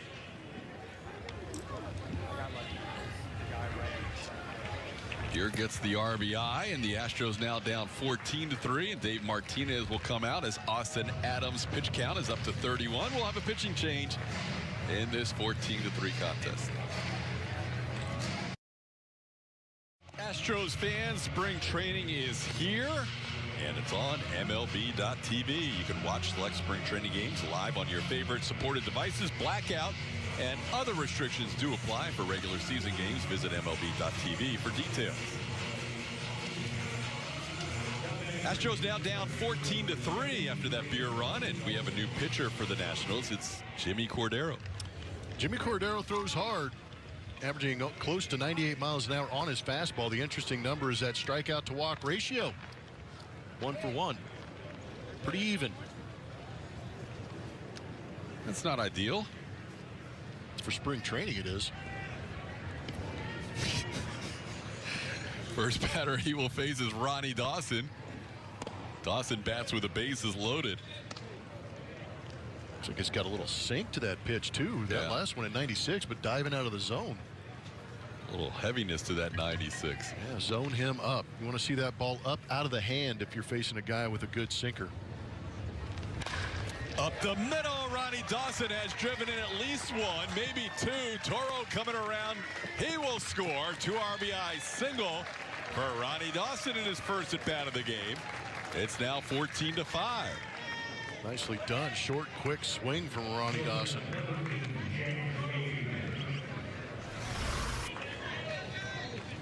That sinker down, just stays on it, shoots it back up the middle.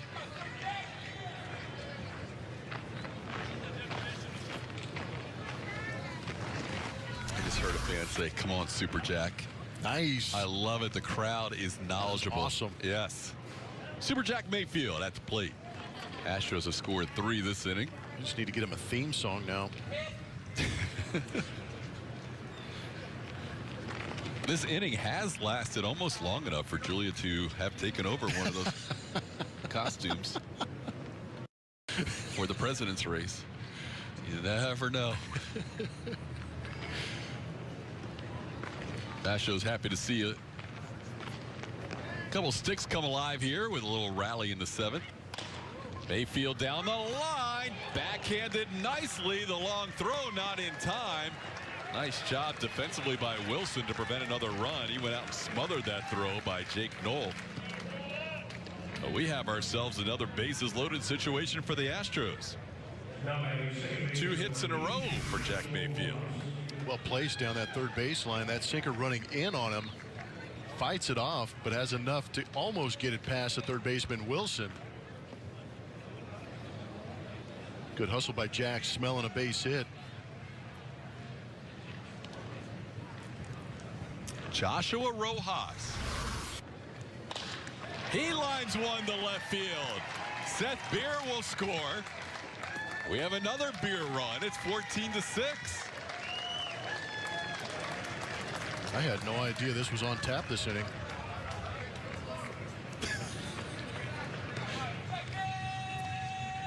So good. It is good. When it hits your lips. RBI for Rojas. Oh, I am so grateful for you. Good swing by Joshua. His first hit. Astros piling up some hits, 3 in a row this inning. Up to 10 in the game. And one down the right field line, and Chucky Robinson just misses an opposite field extra base hit. So with Dawson running behind Seth Beer, you know what that makes him, right? The beer chaser. Nice. And then Pettis ruined it. He did. He did. Gary. GP's killing us. Yeah, Gary didn't want to see that. He didn't want to see a beer chaser. So good. 14-6 game, and Seth Beer knocked in a run and scored a run. Life is good. It is. It is delicious.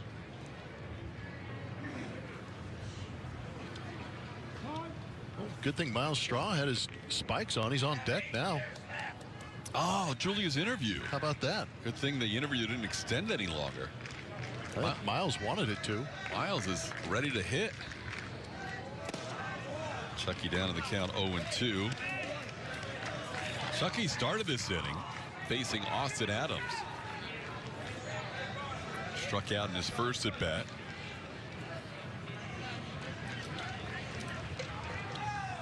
Astros have 4 hits, 2 walks, and a hit batter in this inning.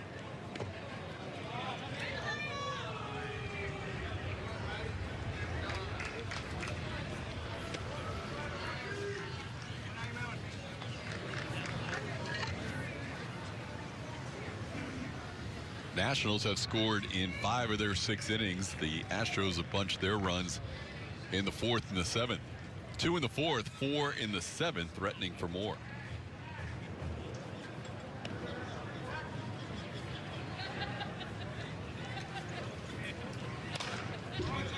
Chucky staying alive on that breaking ball.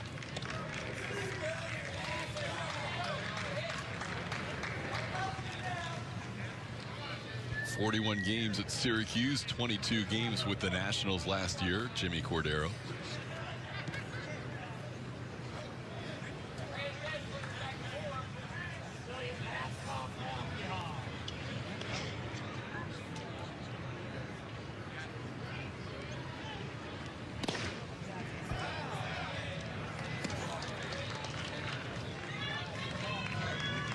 Last year, the numbers against Cordero were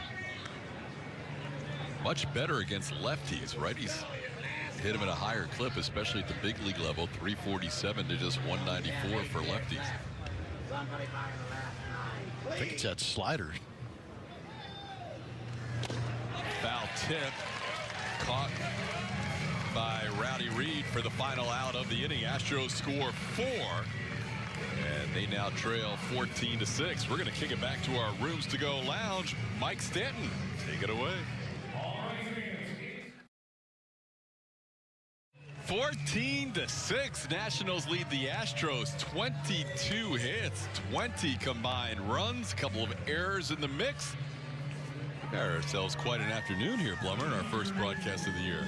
It is astonishing how great this broadcast is going with you, and all of your beer analogies and comments are great. But I am going to blow up every weather app I have on my phone and throw it out the window because I've been completely wrong on all of them. Everybody was. Yeah. AJ changed his whole lineup yesterday. Oh, yeah. Well, yeah, I guess he's worse off than I was. He was fearful that he was not going to get this game in, so Wade Miley ended up making the trip to Jupiter. A couple of guys got some extra work in yesterday, and here we are playing, it looks like, all 9. We haven't had any issue at all. Let's go for it. I want it all. You ready? Oh, yeah. Not really. Ryan Hartman starts the inning against the best hitter in all of baseball this spring, Jake Knoll. He's hitting .833. I think Tannelou's giving him a run for his money with the hitting for the cycle in 7 at-bats, but Tannelou with 4 for 7 pales to the 5 for 6 Jake Knoll's put up so far. Facing Ryan Hartman and gets a strike called. It's 2-1. Knoll batting in the 9th spot, then back to the top of the order.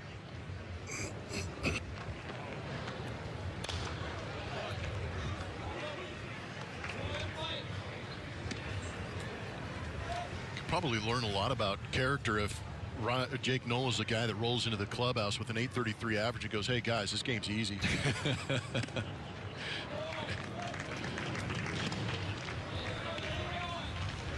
Does have a home run in that mix.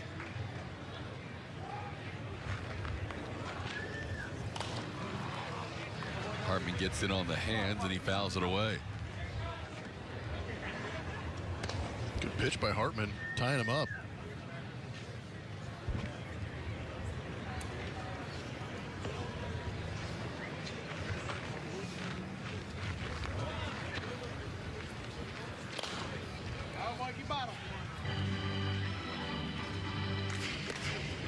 Brian Hartman in his first full inning of work. 24-year-old. 9th round pick out of the 2016 draft. On the ground, foul.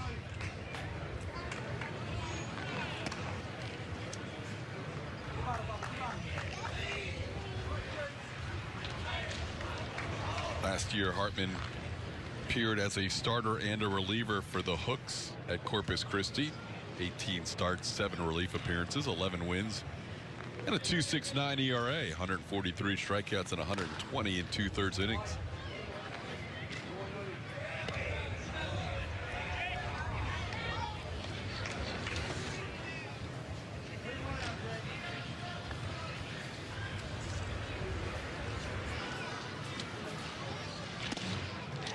Outside ball 4. Jake Noll continues his fine spring, draws a walk. Join the official Astros Kids Club today for $30. Kids 12 and under can join the Astros Buddies Club presented by BBVA Compass, which includes tickets to select Astros games, premium items, and exclusive opportunities. Visit astros.com/buddies for more information. Rowdy Reed bats again. He hit a ball up the middle that resulted in a run and an error. Ruled a hit, so he is a perfect 1,000 on the season in this spring.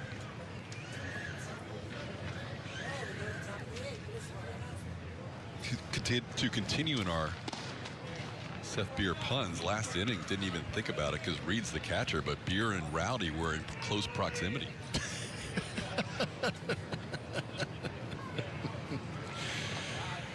Oh, I missed you. Rowdy Reed sends one high in the air into right field. And that's out number 1.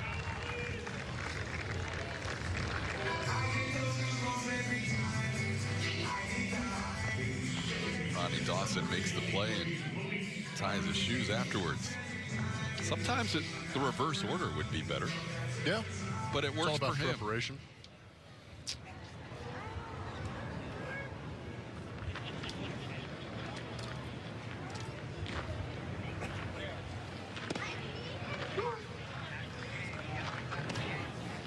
Here's Luis Garcia, the aforementioned number 3 prospect according to Baseball America for the Nationals, who is just 18 years old and playing at big league camp this spring.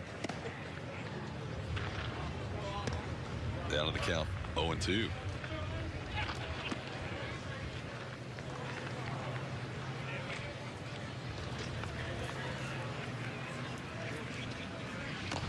Little check swing, tap foul. Hartman was at 3 different colleges along the way before he was drafted by the Astros in that 16 draft. Ryan started his collegiate career at Cypress College after graduating from high school at Savannah High School in Anaheim, California. Went to Cypress for a couple years. Transferred to Lindsey Wilson College. And then his senior year at Tennessee Wesleyan, where he led the NAIA in ERA, then was drafted by the Astros.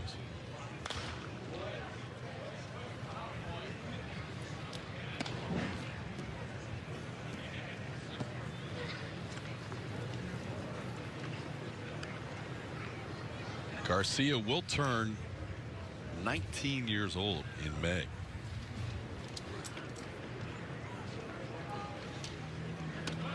And Hartman over the head of Luis Garcia all the way to the backstop. Might have added one more year with that pitch. You can hear Brent Strom encouraging his lefty to try and put this hitter away with 2 strikes.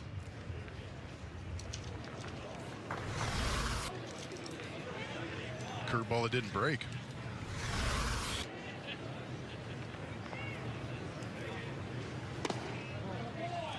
Some close pitches taken by the 18-year-old. He's gotten the benefit of a couple of close ones, 3-2. Yeah, just trying to comprehend what it takes to play at this level and then put it in the body of it and mind of an 18-year-old is pretty impressive. And he draws the walk. Luis Garcia.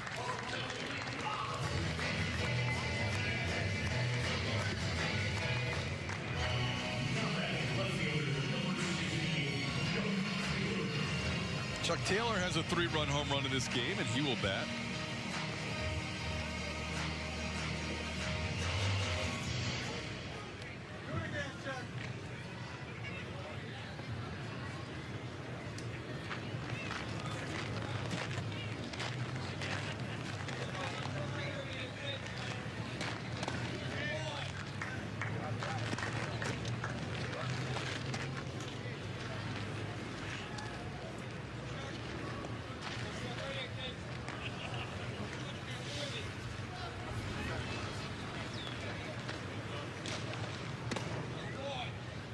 Two and 0 the count.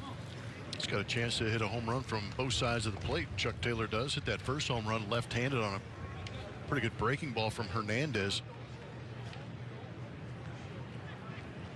Feels like there's been more walks in this game, but I'm kind of surprised to see the Astros have only walked 7 guys. Been a lot of deep counts. You actually said that in a serious tone. Only 7? Yeah. I mean, I know it feels like they've walked about 15 guys. Okay. 7's still a lot. It is. I mean, we haven't even finished the 7th inning. Strami's not going to love that number. No. Oh, he's bidding for another one, but Ronnie Dawson makes the play. AJ telling us earlier, Ronnie Dawson was one of the best of the rookies in terms of their little skits they do before the everyday routines, as he was dancing Ronnie Dawson. AJ back out there for another pitching change. We'll have more after this. Bottom of the 7th, 14-6. Upcoming schedule of games for the Astros right here on AT&T Sportsnet SW. The Marlins on Thursday. We'll be with you tomorrow beginning at 11:30 Central Time with our pregame show. 12:05 Central Time first pitch. Brad Peacock gets the start for the Astros. Then a little bit of a span until our next telecast on the 10th. We will have 3 games for you in 4 days, including 2 with these Washington Nationals. And then the Phillies and Yankees round out our spring training television schedule.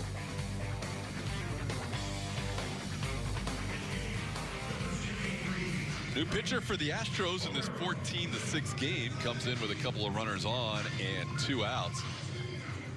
And that is Christian Javier. 21-year-old will face Trace Barrera for the Nationals pinch hitting. Ryan Hartman walking a couple of batters in this inning, leaves the game, and now the first pitch from Javier is way up high. It's 1-0. Javier last year between Quad Cities and Bowie's Creek made 18 starts, appeared in 25 games. Walks were an issue, walked 50 in 110 innings. Oof.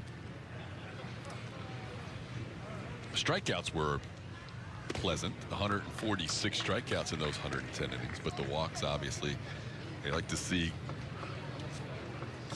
reduced a little bit. 185 batting average against was a nice number too. I think every young pitcher's had the issue with the wildness, trying to create command, and we hear it at the big league level, being able to develop a delivery that you're able to repeat consistently to get those consistent strikes. Out of Santo Domingo in the Dominican Republic, 6'1", 70-pounder. Will turn 22 at the end of spring training.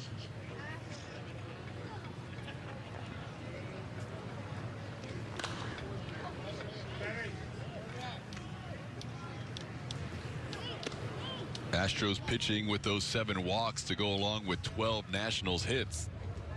Washington with more runs scored than hits today, 14 runs on 12 hits.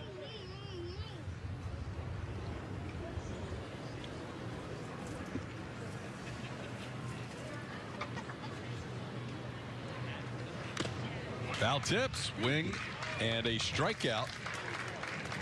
So strikeout on Christian Javier's first batter he faces. We have some.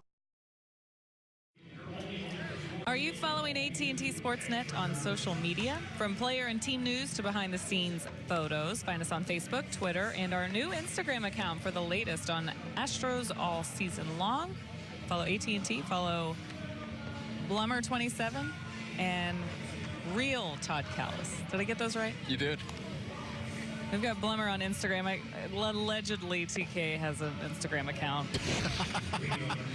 Slow rolling. It's kind of spotty. Yeah. Very sporadic. Gotta get you going this year. 2019 is your year. Come on, TK. I'll get in the gram. I'll get into it. I can only learn from the best. Your Graham game has improved over the last year. It's gotten a little bit better, but you know what happened earlier today in the pregame? What? I got filtered. Yeah, he did. Yeah. Hashtag filtered is back. Yeah, she got me. I wasn't ready. Flipped the camera on me, and all of a sudden I had dog ears. This is what happens when you're my row mate on the team plane. Yep. She's good at it. TK, you're 2 rows back from me, so it's difficult to get you from my row. I'm the row right behind you on the plane. No, you are right behind me. Why can't I ever get you, though? Well, I don't think the filters are good enough. It's easier to shoot right on the row that you're. Yeah, it's easier. Yeah, if you're too far, it doesn't recognize your face or something. She's good at setting me up because I just kind of turned, and all of a sudden it's just there. I can't do anything about it. Can't fight You were it. a puppy today. It wasn't that bad. No. Yeah, I felt special. Sometimes we wait to take off and we just entertain ourselves. That's all. But it's back. 2019. Follow us on Twitter and Instagram. Yes. Believe it. It is entertaining. There's pictures of Astros and really good information to have as well, not just filters. I should say that. That's just mixed in. Nick Tanalou sends one to right. That sends Brandon Snyder all the way back, and he makes the play. Even his outs have been hard. Yeah. Tanalou, man, he's been swinging it. We've had him in previous springs, but he's never swung the bat quite like this. Tanalou getting it done. Well, that time he's retired. Here's Abraham Toro.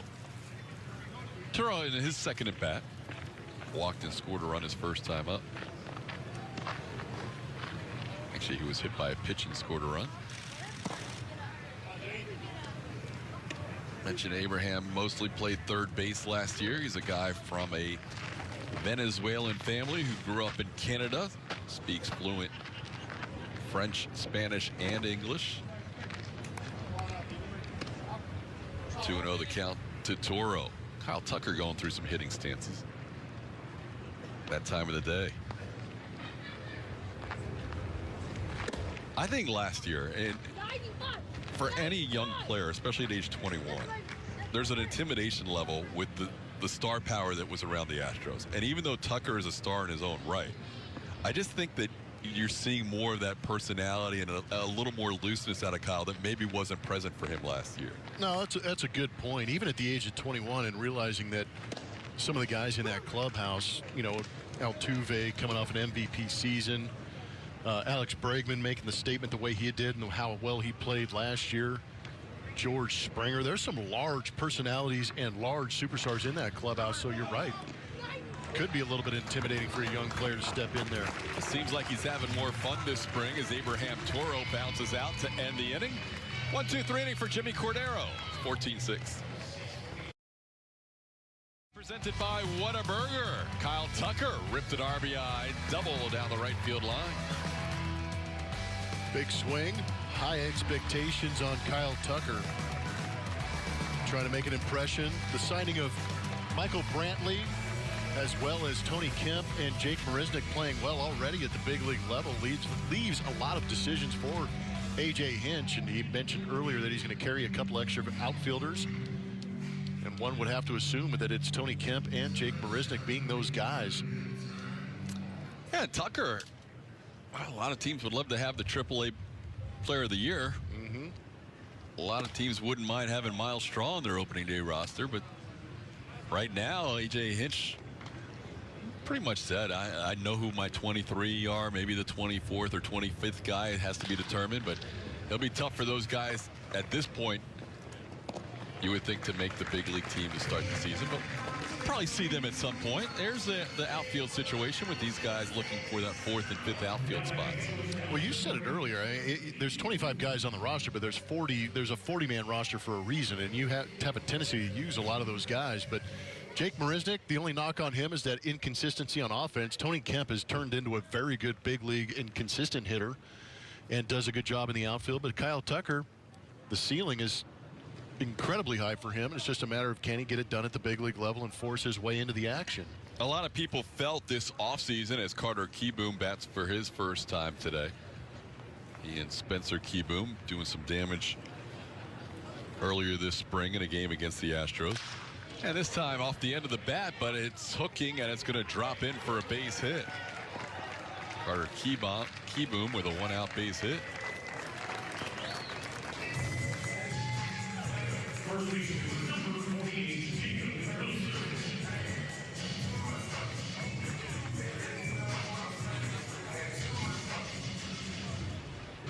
But Tucker and Straw, certainly you would expect at some point we could anticipate seeing them this season. You obviously don't anticipate anything happening to any of the regulars, but it's very unusual that, as like Blummer said, you don't end up with 30 to 35 guys contributing during the course of a season, if not more. Jacob Wilson will bat here. It's kind of getting to that point where it's almost dark enough for the lights. It's just going to be perfect when it's just pouring rain on us when we walk to the car. We're going to get through this whole game and then it's going to start pouring, right?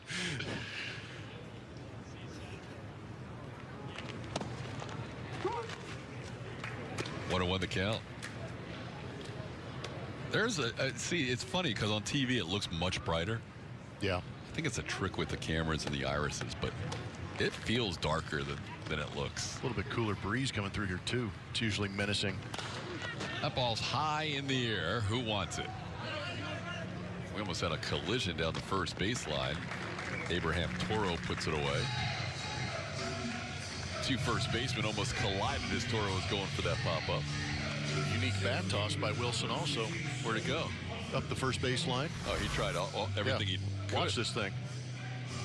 Upset with himself, and then the overhand toss. He almost has to run over it. Got to work on our direction. Hey-o. He was so concerned about the bat, about not running over that he almost ran over Toro. Hunter Jones takes a strike.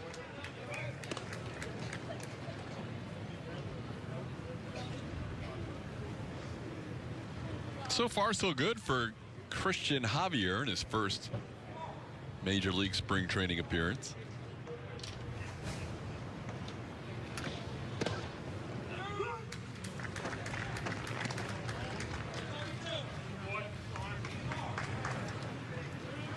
This game is 14-6, an important game here for Javier. Didn't even know if he would get into this game today.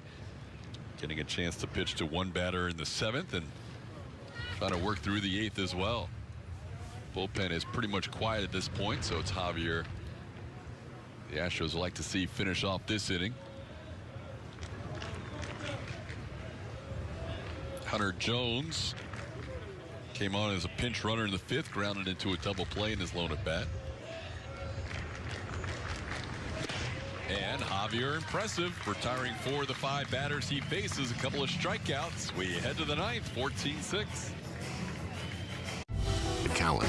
It's not Astros baseball on AT&T Sportsnet is brought to you by Toyota. Let's go places.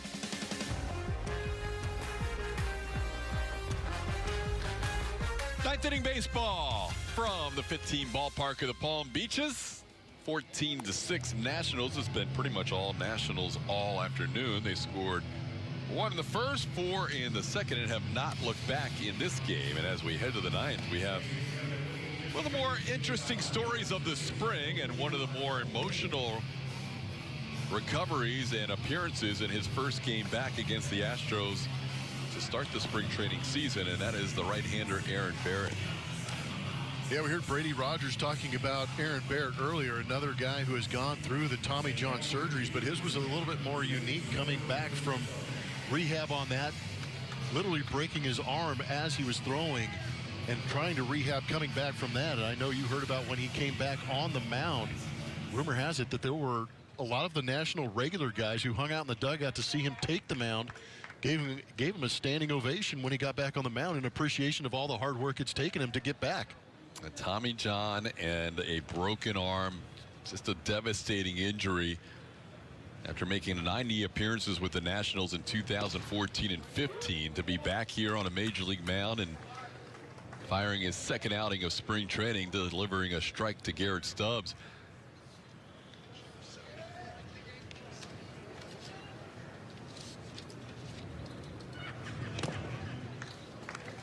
A breaking ball in the dirt, and Stubbs behind in the count 0-2. Aaron Barrett pitched in that game in the spring training opener on the 23rd, Saturday. A lot of times in the spring training schedule, the veterans have an at-bat or so where they'll watch and then they can head down to the clubhouse if they so choose. But Ryan Zimmerman, being the team leader that he is, said, hey guys, let's just wait today until at least the end of the 5th inning, because this is a pretty big moment for not only Aaron Barrett but for everybody involved with the Washington Nationals. So Zimmerman convinced his teammates, we're going to hang out till the end of the 5th, and Barrett got a standing O from his Nationals dugout teammates in that game against the Astros. Pretty emotional moment for him.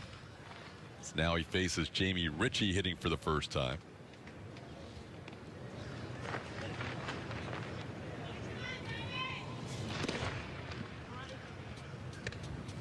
What another count. Well, Brady Rogers, who we heard from earlier, said Barrett's one of the guys he talked to during the process of his rehab. We'll see Brady pitch tomorrow, hopefully get through 3 innings against the Miami Marlins. Brad Peacock and Brady Rogers will be the primary pitchers to start the game for A.J. Hinch. Back with you on the air at 11:30 for a 12:05 Central first pitch.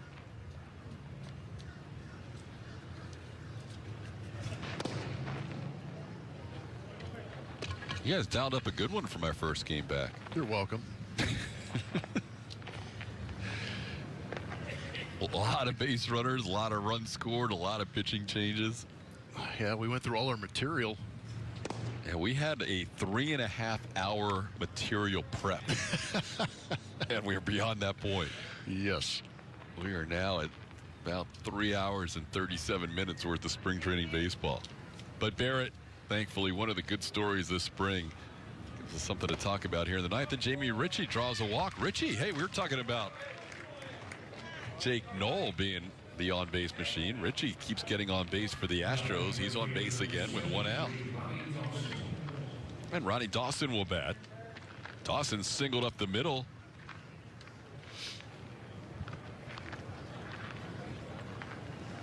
Plated a couple of runs in his first at bat.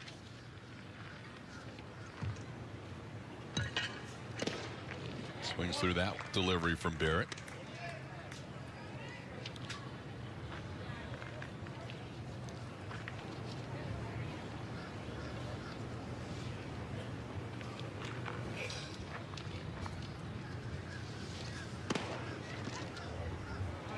Nationals traveling tomorrow. They will head out to the west coast of Florida.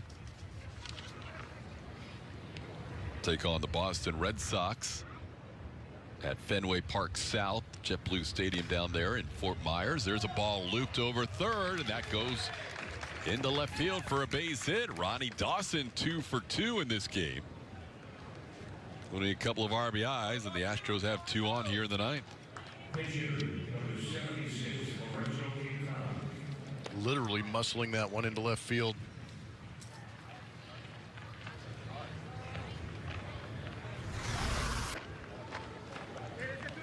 Breaking ball down, and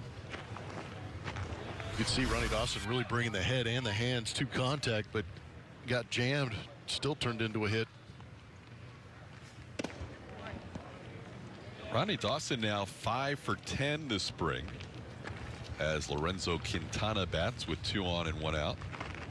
Jamie Ritchie now has been on base 3 of 4 times that he has batted this spring. So those 2 guys, the base runners for Quintana. 1-1 the count to the catcher Quintana, who is pinch hitting in this situation.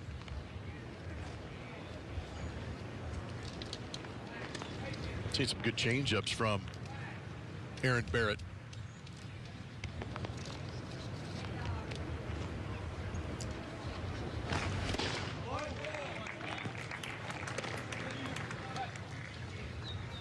One and 2 to count. Quintana, who is celebrating a birthday on Friday, 30 years old, will turn 31 Friday, from Pinar del Rio in Cuba.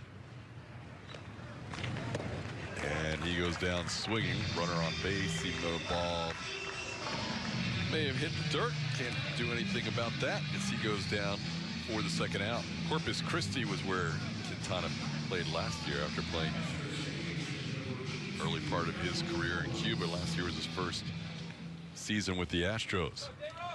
Joshua Rojas, the batter. He had a hit his last time up.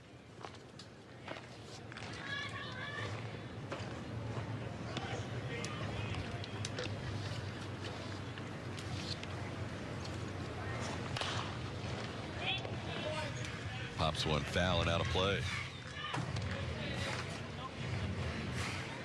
Astros with a home game tomorrow against Miami, a home game Friday against St. Louis. They head up the road on 95 to take on the Mets Saturday, then back home with the Nationals on Sunday. And a split squad on Monday.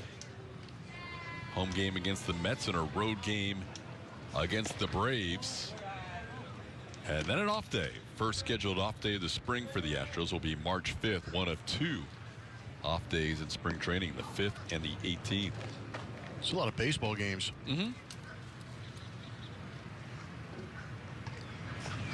Swing and a miss.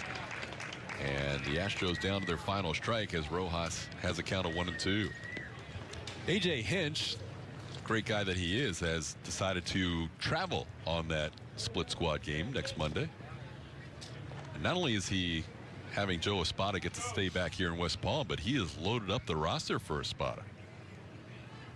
So nice of AJ. Give the in-town fans something to cheer about. Rojas into center field. First breaking back, and now a diving attempt, and the ball is loose. A run will score. Ronnie Dawson coming around. He will score. Astros get the 2-point conversion. It's now 14-8.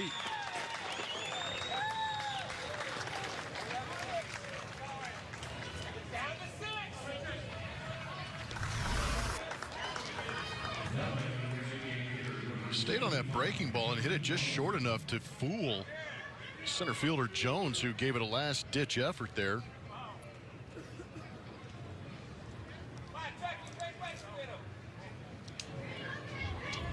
So what started as an 0 for 3 day for Joshua Rojas turns into a 2 for 5 day with a couple of RBIs.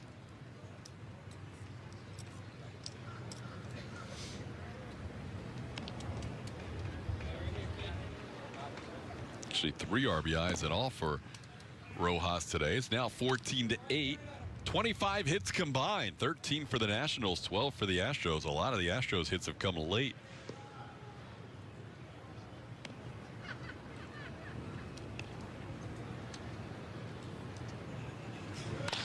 Chucky Robinson in the air to center field. Jones converges, and Snyder, the right fielder, takes over to make the catch for the final out. And this game is over. Nationals win it 14-8. Back with more after this.